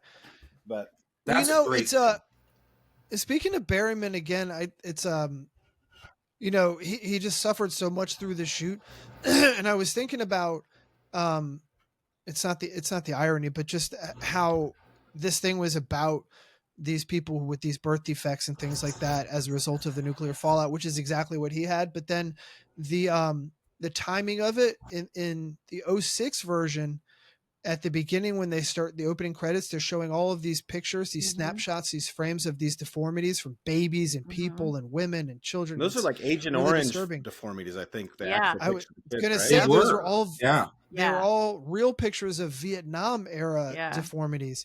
And that kind of stuff I guess one of the themes in general discussion that I didn't touch on was the otherness, right? With a capital O that these people must have felt, and whether they were willingly removing themselves from society or being forced to. And in the aughts version, they're told to clear out because they're going to do nuclear testing and the miners wanted to stay there. And that's how they get that way. We're not sure. Oh, go ahead, Sled. No. Finish. Sorry. My ADHD makes me kick in because I'll forget what I was going to say. But no, say it. No, I was say just it thinking then, about the fact that I feel like Berryman, like his face and whatever is what people associate so much with the first one, right? Like where you would think he was the main bad guy, right? Like if you hadn't watched it, if you just saw like the stuff that you see for the art, and now you'd be like, oh, well, this guy's like the guy you're supposed to be most afraid of. And it's like kind of an interesting thing because it's like it's all based on how he looks, but his character is actually like he's like a child. He's not very tough, like compared, like he's not like the villain, much more like a child. He's not like like Jupiter's like the bad guy, right? Like he's kind of like his character Pluto's like kind of like this. He's supposed to be childlike as far as like his like behavior and mentality. Like he's not supposed to. I don't want to use the word imbecile, but like he's not supposed to be like a normal intelligence, like bad human being. He's like this guy who's like born into this fucking life, being out here, and he kind of like. He gets taken out like kind of pathetic. Like he's not like a real tough guy or anything. And it's just like it's an interesting contrast of like, that's his appearance versus this is what the actual thing is. I don't know. So and Jupiter, I don't know if you guys could tell this, but Jupiter, the guy who plays him, hold on, I've got it right here. James Whitworth, is 6'5". Like, he's a big guy. Oh, in the original, Right. yeah. He's kind of bent over a lot of the time, but he's supposed to be. man. We didn't get into the origin story of the OG that was one, going to be my is, favorite quote. What the origin story? Yeah. Right, I won't say anything. Yeah, no, it's fine. Yeah, right. like he's. Go ahead. Well, he's supposed to be, so Fred, the gas station attendant, and this is again what sets apart Craven's from the 06. Yeah. It's like we humanize. I mean, the gas station attendant you alluded to earlier in the 06 version, Sled, is a jerk and intentionally tells them, go down here and make a left. He wants them to get murdered because they may have seen the booty that he was hiding from the other people that he sent to be murdered. In the OG one, Fred is like, stay on the main road. Do not get off the main road. He does not want this life anymore. He wants to be away from it. He wants these people. Yeah, he seems like a poor guy who's stuck in this broken down ass town who's dreaming of getting out and fucking is trying to figure out a way to do it. And maybe is held to it also because in theory, he does have family that are like, I mean, it is like these are right. These are his. Well, yeah. So that's the whole rub is that he is happily married to what was a burgeoning town back in the day, and they have a daughter, a lovely daughter, and everything's fine. And then they go to have a second kid, and it turns out that it's baby Papa Jupe coming out, who is, to hear it, was 25 pounds at birth, killed the mom on his way out, or almost killed her on the way out. And then was just this evil little kid, covered in hair from head to toe, looked like he was an adult by the time he was 10 years old, 6 foot, whatever. And he burns the house down, kills his sister, and the dad loses it and hits him with a tire iron, and then drives him out to the desert and abandons him. Doesn't have the gumption to kill him, but wants him out of there. Well, they humanized the father. Like he probably couldn't, he's like, I'm sure he probably figured he killed him, and then like his rage had died down at that point, and he probably like couldn't finish it off, and then he stayed around, and is still humanistic towards someone who's his granddaughter, who basically, I don't know, the other thing I thought was cool with that is that with that one little effect of like the split nose, like not only Papa do they Jupe you're talking about, with Papa Jupe having his nose all split open, not only do we from the story, right, like we get it identified, right, like we know who we're talking about, right, and like it's pretty gross, right, like it's pretty off-putting, and so like they didn't have to make his head 40 feet wide and give him a goiter, like they just split his nose, right, like it's cheap and effective. It worked really well as a special effect, so I don't know. Yeah, he didn't need to be an orc from fucking. Yeah, that's right. He was a fucking orc. He didn't need to be There's a lot of Lord of the Rings references here. That's what he fucking looks like. We need another podcast. Like, he looks like one of the big orcs that he makes. They should have had him crawl out of the goddamn mud and go. Orikai. That's what those are called. Yeah, there you go. So my favorite kill was Big Bob in the OG one. That's a great that is really good. Bludgeoned and then crucified on like Didn't a cactus. He cactus in his mouth? Oh God, yeah, he shoved a cactus in his mouth. When he put him out, do you think that would make it feel worse? Like would it be like you're already like all incinerated, and then someone's spraying you with a fire extinguisher? Just put a bullet in my head. Just let me go. I got another 10 seconds and I'm done. Right? Yeah. Like that's a really gruesome, disturbing death. One of the best. One of the best. That was my favorite. You guys have any other? That's probably the best one in both movies, honestly. Yeah, that probably is. Yeah. I don't know. See, the way he he's like, just the guy does a good job of acting. He's like he's just sitting there fucking like I'm. When the ankle too is really good in that scene. Like when they do his the Achilles or whatever he rips out the dog. Gross. Yeah, no. I tell you what I liked, even though it was not gory at all, but it was when Beast kills Mercury, which is when you were talking about, Joel. He just pushes him off the cliff. And the reason was because We're in a day and age where I can't really say we cross a lot of lines here, but I feel like you can't go full. Oh no, you're gonna do it. You're gonna say And it. and Mercury went full whatever. I'm like, what are you doing? Full, It's yeah. just really like why if It was they're not 1977. It was a different like time. what are you? This is something I just Yeah. thought of now that we're talking. Why do you think? So is Jupiter like where? Like was that supposed to? There's supposed to be some symbolism in the names with these. Like where do they come? We're like, supposed to.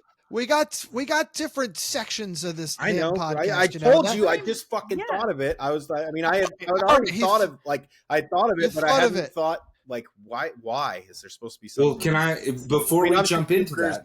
Then, the master. Go ahead, Joel. Before we jump into that, go ahead, Joel. I want to comment on the scenery, right? Like that scenery in Nevada, and Bobby running down the fucking hill at 100 miles per hour. There was no point in either movie where I was more stressed out than when he was running down. That I told Jesse, I was like, "Stop running, stop running! You're going to break your leg. Do you know how bad it hurts to fall? I'm 48 years old. Yeah, right. I think it was just the momentum that just kept going, and it's one of those things like if you just stop and think about it, you're gonna die.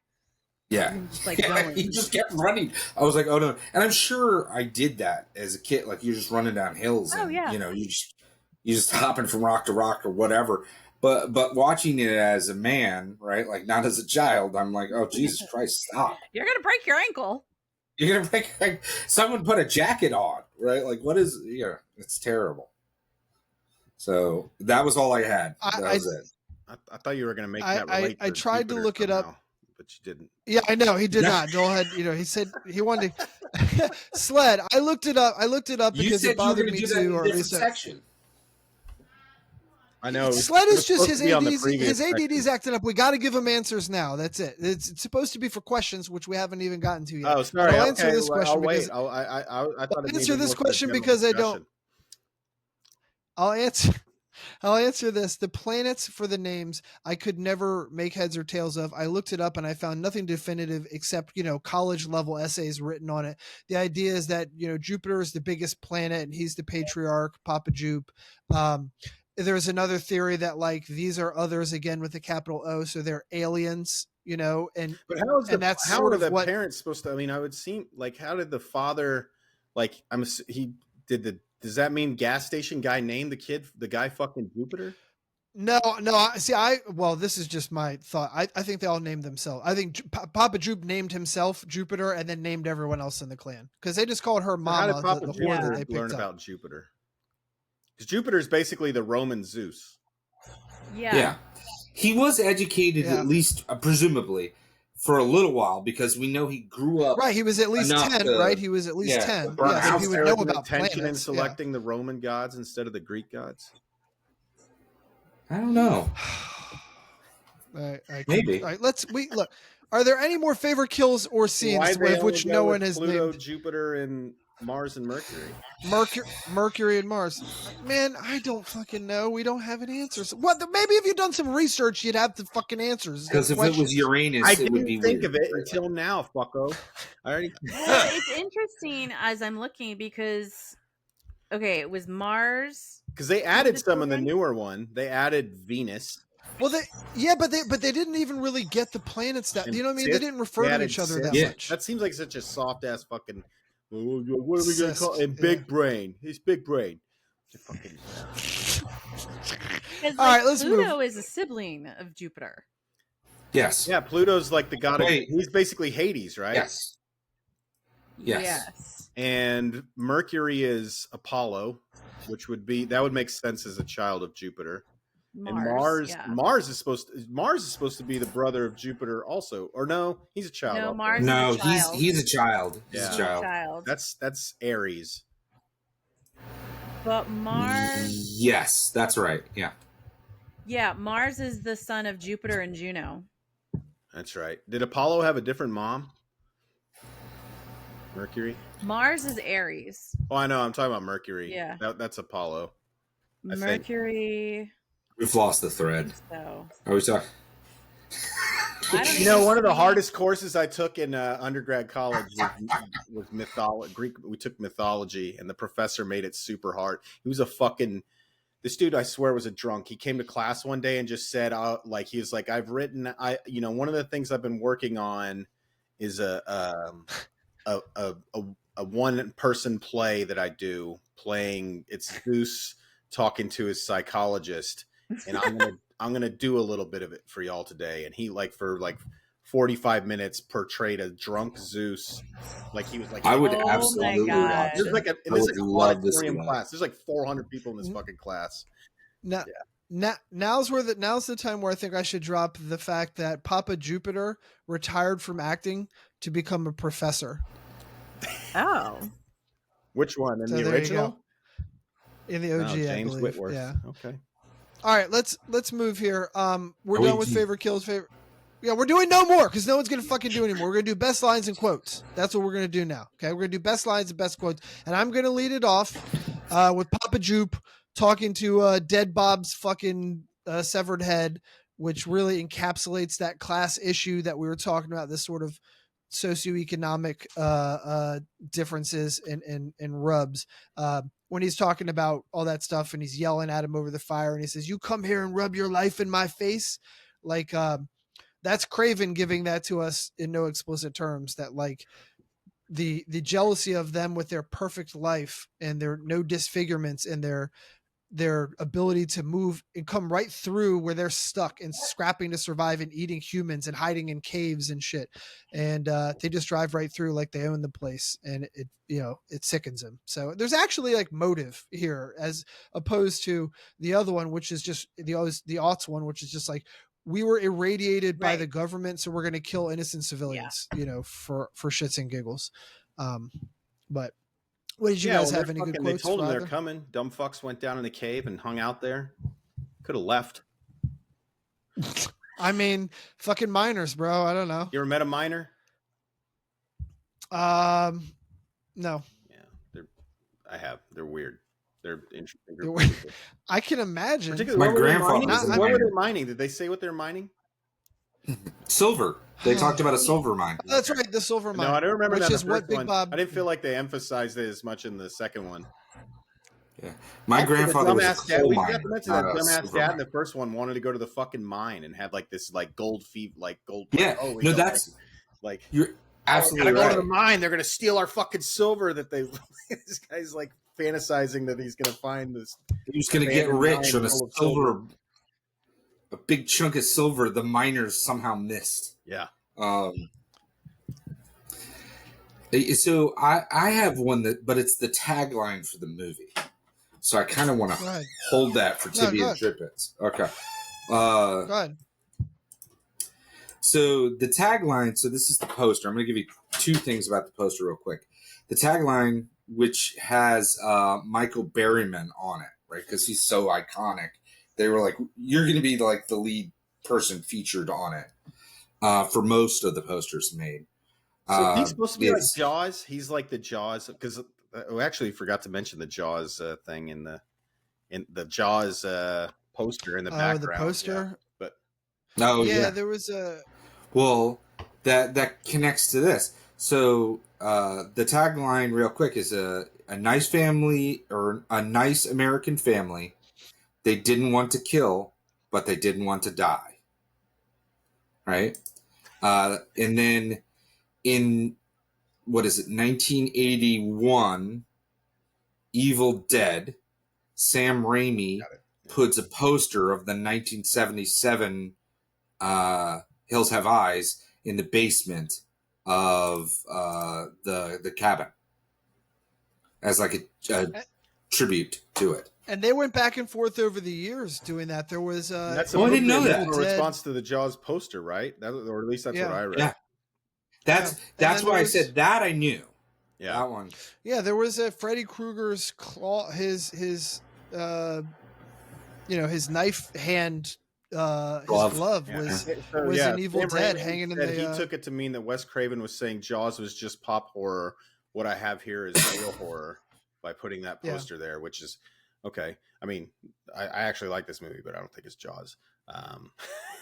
No. Do y'all know if there's any Yeah. animosity in that actual thing, or is it like I got it. I got it as a playful, like, we're Yeah, gonna 'cause they we're went gonna go back back and and forth, forth. 'cause, yeah, on then each you other. had- I took it as gentle ribbing, right? Like that's Yeah, he had the Hills Have Eye poster in Evil Dead, and then Craven had Nancy Thompson falling asleep while watching the Evil Dead in Elm Street, and then That's right. There you go.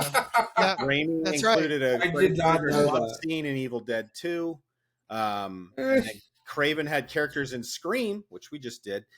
Choose Yep. to watch Halloween instead of Evil Dead. That's right. And then Yep. I didn't see this, but the first season of Raimi's television show Ash vs. Evil Dead, Kruger's glove can be cleared, Yeah. while a poster for Hills Have Eyes can be seen outside a movie theater in an episode of the Oh, show. that's awesome. That show's a lot of fun. If you like the Evil Dead, that show's a lot of fun. Hey, we did prime cuts on that early Yeah. on, so I you hate guys can look the that up Evil if you Dead. want to check that It's out. awful. I don't even. oh, You're breaking up. I don't even understand what you're saying. That reminds me, we got to do Evil Dead, especially because Sled hates it. Now, All right, now let's we have to. Jeannie, Sled, did you guys have any quotes I that you did. enjoyed I from kind either of film? Or alluded you guys to it earlier, but what do you got? Go ahead, give me the whole Jeannie, you thing, wanna go first? and don't use the hard R. Whatever you're quoting Big Bob. That's it. Jeannie, get the edit button ready. Go ahead, Sled. What do you got? No, it was just the scene where he's talking. It's like that long monologue where he's telling him, and it actually kind of reminded me of Jaws a little bit. It was kind of like when Quint's talking about the sharks on the Indianapolis, USS, right? Like it's like Yeah. the guy at the gas station does this long monologue explaining the origins of Jupiter, and it's just he's like, he's like, but when Martha had this one, something went wrong. This thing she gave me, something happened. He was so big, he come out sideways, almost tore Martha apart. He weighed 20 pounds and was hairy as a monkey. He weighed 20 pounds and was hairy as a monkey was the thing that really. It was like the way it was written just jumped. I don't know, something about the way it just. So he was really so Papa Jupiter's Italian. Yes. But yeah, that's my favorite one. Is that long? I like that long series, but the 20 pound. He weighed 20 pounds and was hairy as a monkey. Stuck in my brain. I like when they finally get somebody on the radio. They think it's the Air Force, which was like weird to me. Yeah. Why would it be And the it's- Air Force? And it's then Michael they're Berryman, right? And then Yeah. they're like, "What did he say? I want you to We stand on your recommend that head. until you can get to you stand on your heads with your thumbs up." I think there was something else in there. But yeah, that just kind of just like made me laugh, like right in the middle of everything, right? And I just want to be like, just waiting for them. Yeah. I thought That was maybe very supposed to be clever, too. symbolic too, because his character's kind of simple, but he's smarter. He's smart Yeah. enough to like they think they're being smart using the radio, but they're too Yeah. dumb to Right. think that like, oh, this might be the same people. And then this guy who's Right. supposed to be like simple is kind And of let like, them know like Yeah. exactly what they Outsmarts have them. because they're like, He "Oh, we didn't- got one he- gun with 2 bullets left." Yeah, and he didn't Yeah. let them know until they've told him information that's useful to them tactically. Yeah. Yeah. Right. No, it's perfect. All right, let's move to trivia and tidbits proper, I got one. which we've given a lot away already. Joel, go ahead, fire off your last All one. right, so this is the last round I've got. At I guess it's minute 15. I think that's right. There's a gigantic spider Yes. in the trailer. That spider was not in the script. They found it, and then they kept it, and we're like, we're gonna put it in the fucking movie. And I swear to God, if I had seen that thing in my trailer, I would have burned the trailer right then. That thing was huge. Yeah. They said that what's her name? Was it Dee Wallace? I think who Yeah. was inside the trailer. I think that's right. Yeah. That those were her real reactions Yeah. to the spider. Couldn't be in that place. I have something that the movie was originally set during the 1984 presidential primary. Right. Again, this is filmed in 76, came out in 77. Set in 1984, the presidential primary in a dystopian world where resources are scant and people are required to get passports in order to move from state to state. Sound Wow, fucking we would familiar? never do that. F- And Reagan for would have never let that happen. Reagan would, well, so for budgetary reasons, that whole idea was scratched. But I thought there was another fun tidbit here. The guy who played Mars, Lance Gordon, he had that sort of strange speech patterns, if you picked up on it, that was due to the fact that the jagged fake teeth that he was forced to wear he couldn't pronounce things the way he wanted to, so they just sort of liked how it came out sounding. And Wes Craven lamented that he, quote, sounds like a guy from Baltimore. I thought you would like, as Joel's in Baltimore now, Yes. we're all familiar with Baltimore. We're all Baltimore adjacent, so Hey, hon. that really Take you on down the Yeah. shore. yeah, just going down the shore. Take you on down the shore. Is that supposed to be his real hair? I don't know. Maybe it is. I don't know that. I just thought he had a fro. Is that a wig? I thought it was his hair. It looks crazy, but I thought it was his hair. Wes Craven's original title for the film was, does anyone know this? Oh, I did see it, but I didn't write it down. Oh, It's yeah. shit. Blood Relations. Yeah. Did he have a so- subtitle too with it? Did you have it? I don't have the subtitle, All right. but I like that title better than Hills Have Eyes because it gets at that Funhouse Mirror stuff, switching the roles of these respective families, these clans, and insider and outsiders. I think that actually works better. I think Craven wanted it. Peter Locke, the producer, didn't like it and vetoed it, and that was that. Well, The Hills Have Eyes is very creepy sounding, right? That's Yeah. the reason why I kind of Yeah. like it, but I get it. The Yeah. other one's good.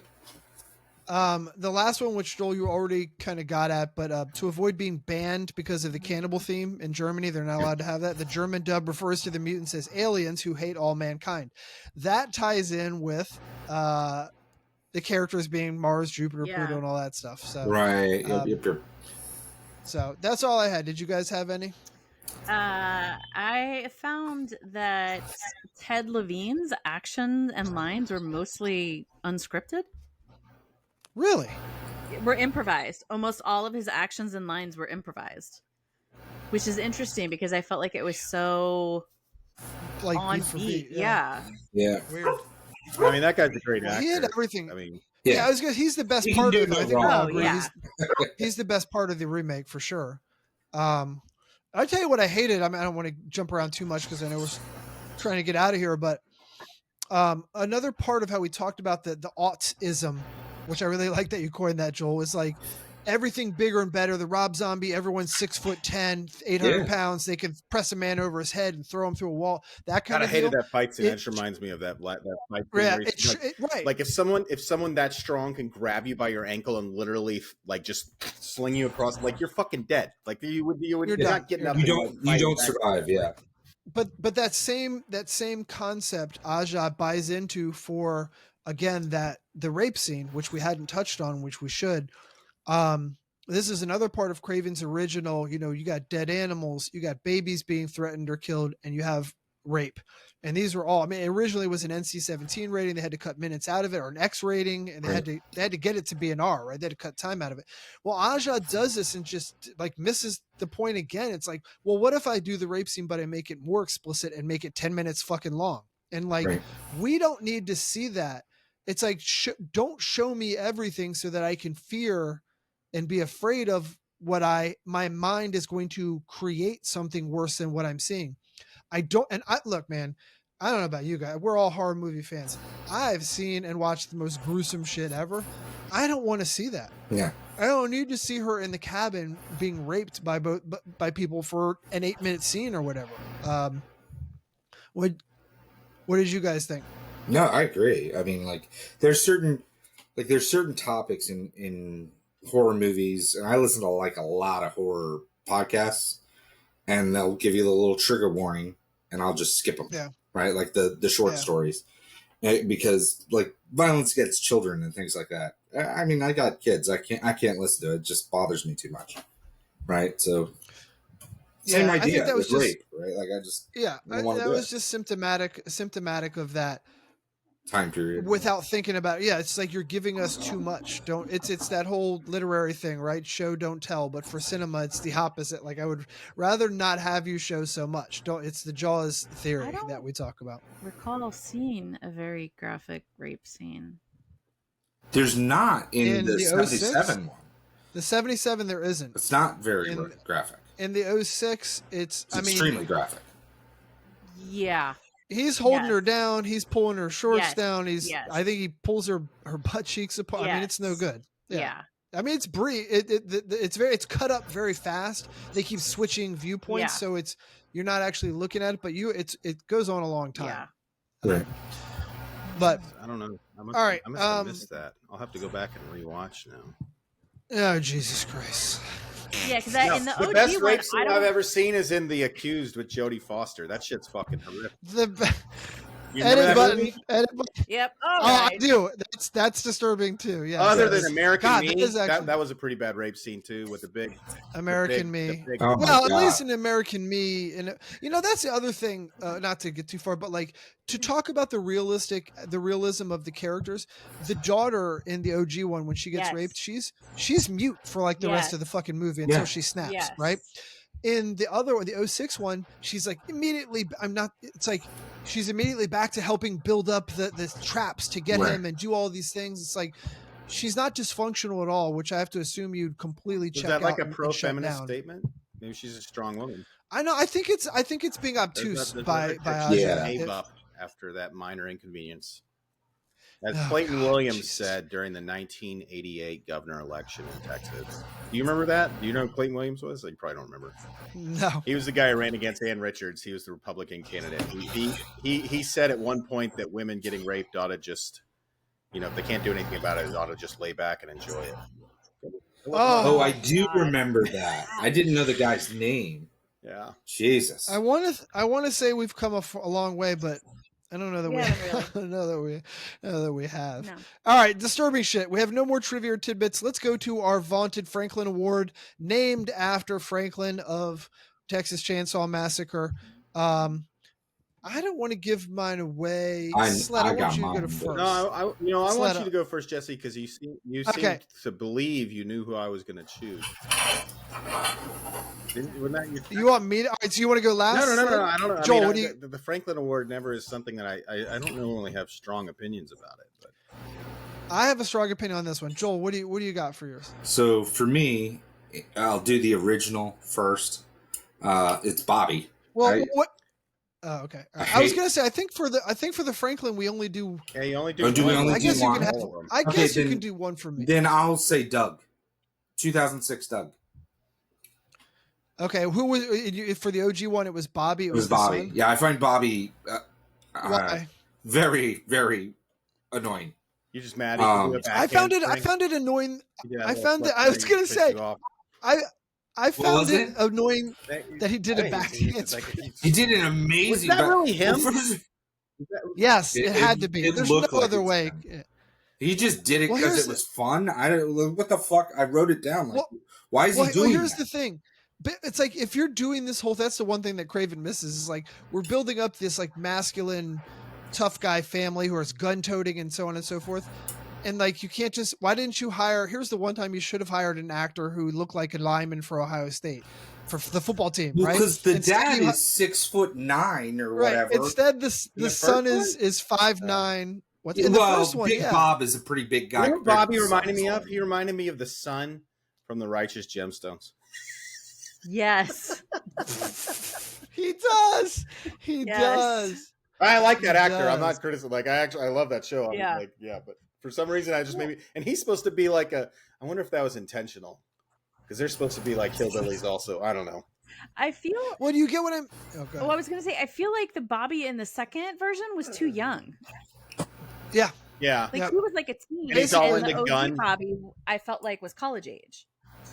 Yeah, And it also didn't. His character wasn't clearly sketched out or consistent because he was supposed to be a good kid, but he also aims a Yeah, loaded he's like a gun at redneck Doug's on the face. dad's. Yeah, he's a total Yeah. jerk. Like his gun safety, he's like, whoop, whoop, like fucking yeah, like Yeah. oh, don't worry, He's gonna it's got the kill- safety on. Like you, like any, like I don't know. I mean, maybe that was supposed to be an intentional commentary. I don't know, but like yeah, you don't aim guns at people for fun, even if just because they have the Yeah. safety on. Yeah. Yeah. It didn't like it. All right, Jeannie, who's your Franklin Award for the person that we hate? I was gonna go.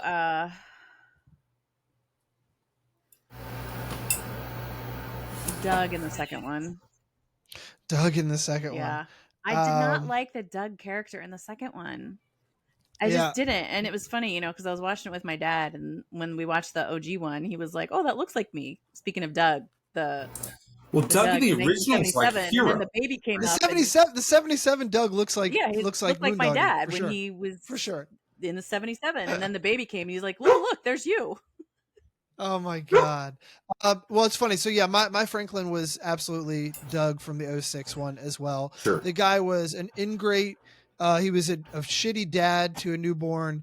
He was hiding the smoking shit. He was hating his father-in-law. He was hating his wife. He was everything sucked about him. He couldn't even get cell phone reception. He didn't know how to do anything. He didn't do it. He's just awful on all accounts. I guess my runner-up for the Franklin would be Bobby from the OG one, the son, because, and we didn't talk about this, but like he really sets into motion. He could have potentially saved the whole family if, when he runs after Beauty, who originally runs out of the trailer and up into the foothills in the mountains, he finds that she's gutted.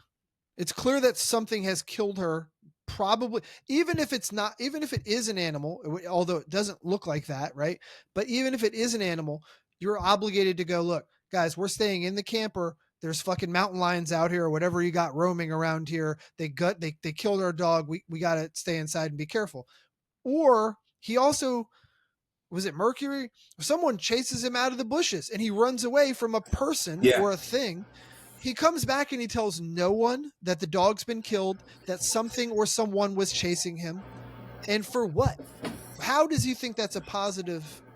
I mean, you killed everyone then. No, for the next third of the movie, no one knows they're in danger. Bobby's too busy trying to sleep with his sister. He's not. Is it? He's trying. She's hot, but it's your sister. I don't know why. No, it's not good, Bobby. No, it's not a good look, brother. Sled, what do you got for Franklin? I mean, first movie, I don't know if there's anyone.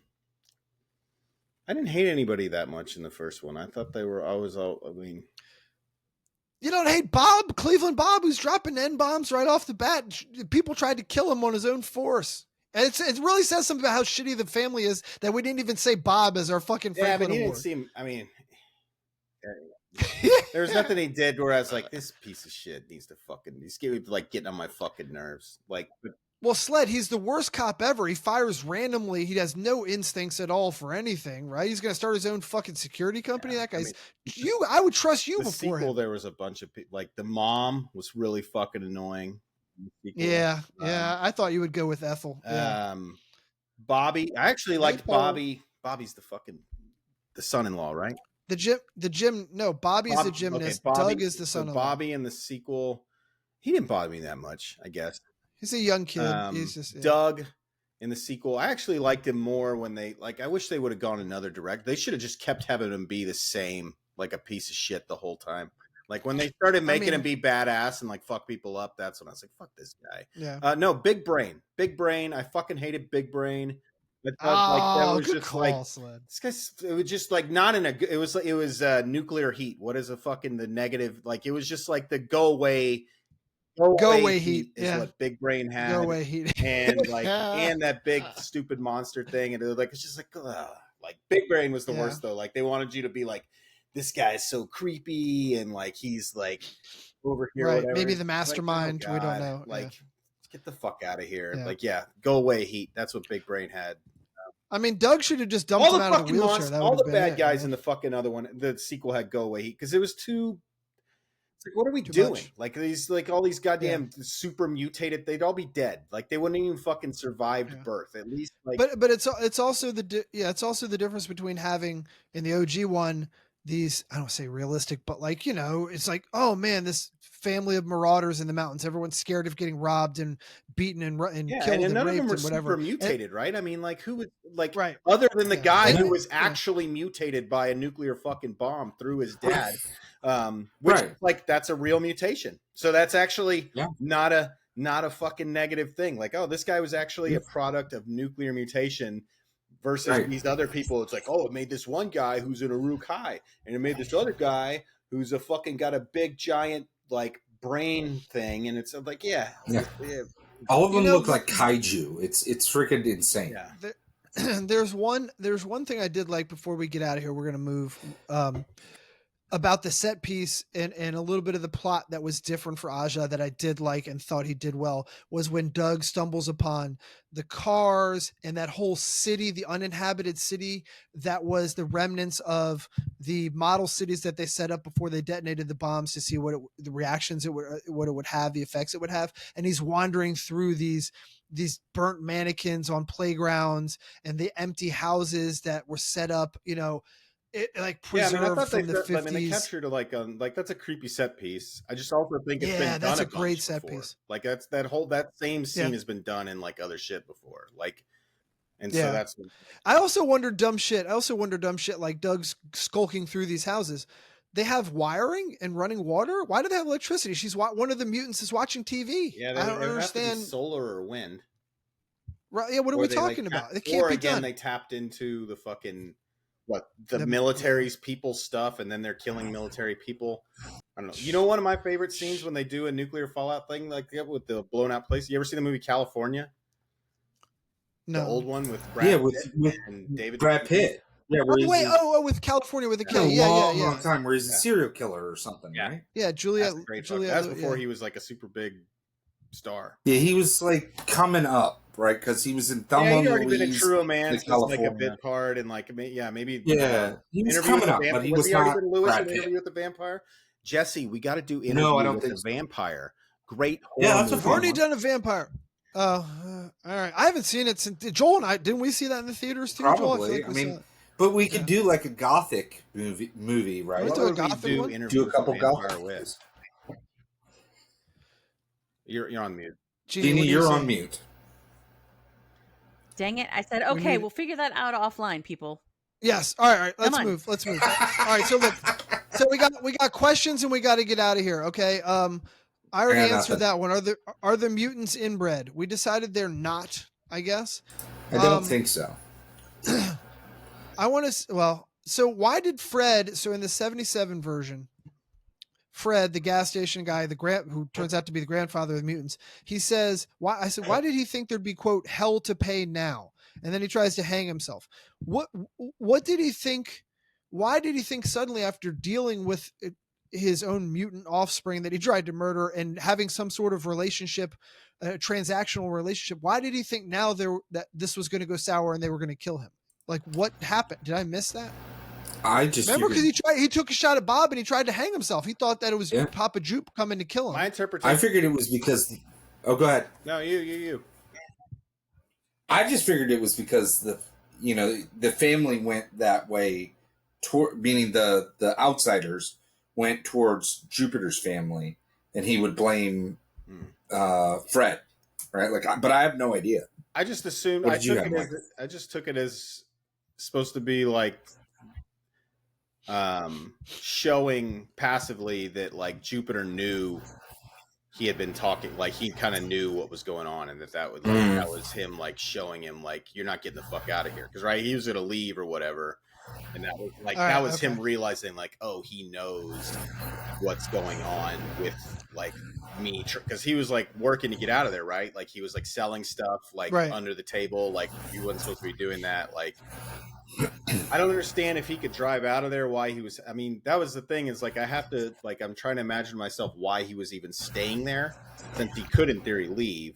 It was obviously something like, I have to assume there was some emotional attachment he had to his granddaughter maybe, or to the other kids. It was like the only thing I could think why he would be hanging out there. So it was like kind of a, well, it was also subsistence existence. He was they were paying him off with the stuff that they stole. It was a mutually beneficial relationship, however dark or maybe and twisted it's even some of like you're thinking about the people who stay living in Cleveland rather than getting the fuck out of there. God. I don't know. You got this guy who's like obviously it's a metaphor, but it's like they got the guy who's like living in this shithole and he continues staying because there's lots of people who could move, but they're not willing to give up home, right? Like there's lots of people who stay in a shitty fucking place and like don't ever leave. And like, I don't know, maybe there's something there with that. Like it's like you've got this guy who's living here who could leave, but it's sticking around because it's still his home. And it's like what he's imagining. It's like, I don't know. That's a very American thing too. Like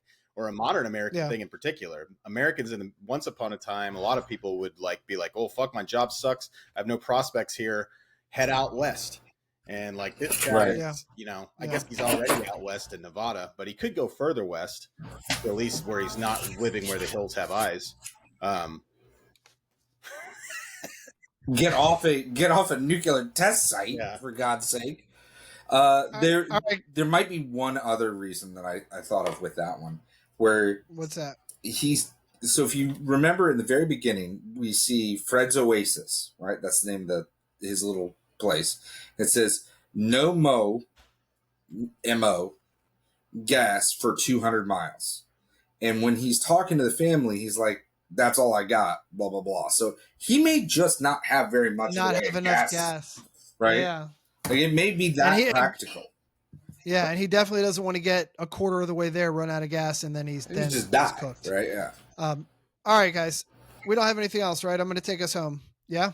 No, I had a question on the but I mean we kind of explored it earlier, but on the names of the names of the people. Yeah, and I wonder if it's like, are they the new gods? Is that why he chose the Roman Jupiter? He's the new father of the gods. He's founding his own, cosmology, his own pantheon, and he's naming he's got his kids that he's designating as his inheritors.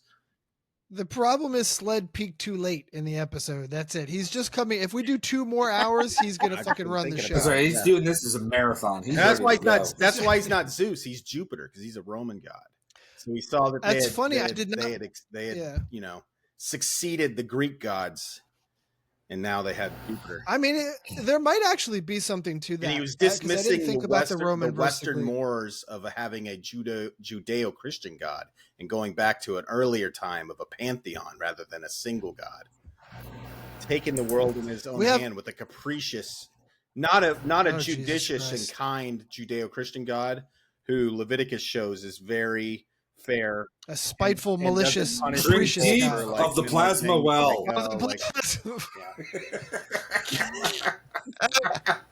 All right, guys, I'm taking us home. Thank you once again for joining us on Chopping It Up, also known as the Michael Sled Show.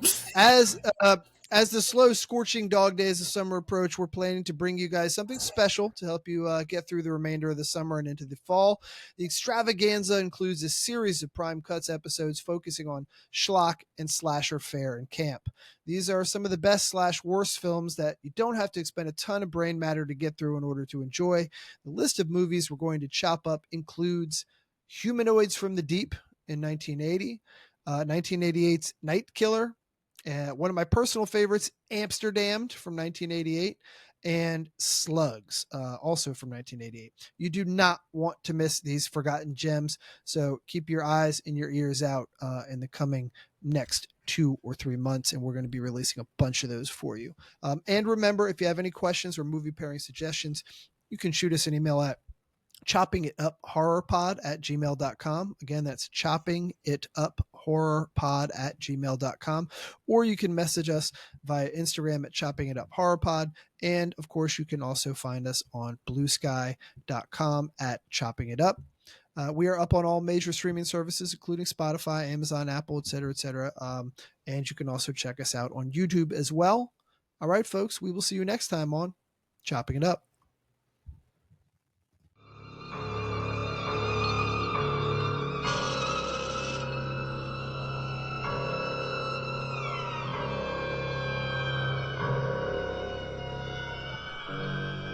Baby's fat. You fat. Fat and juicy.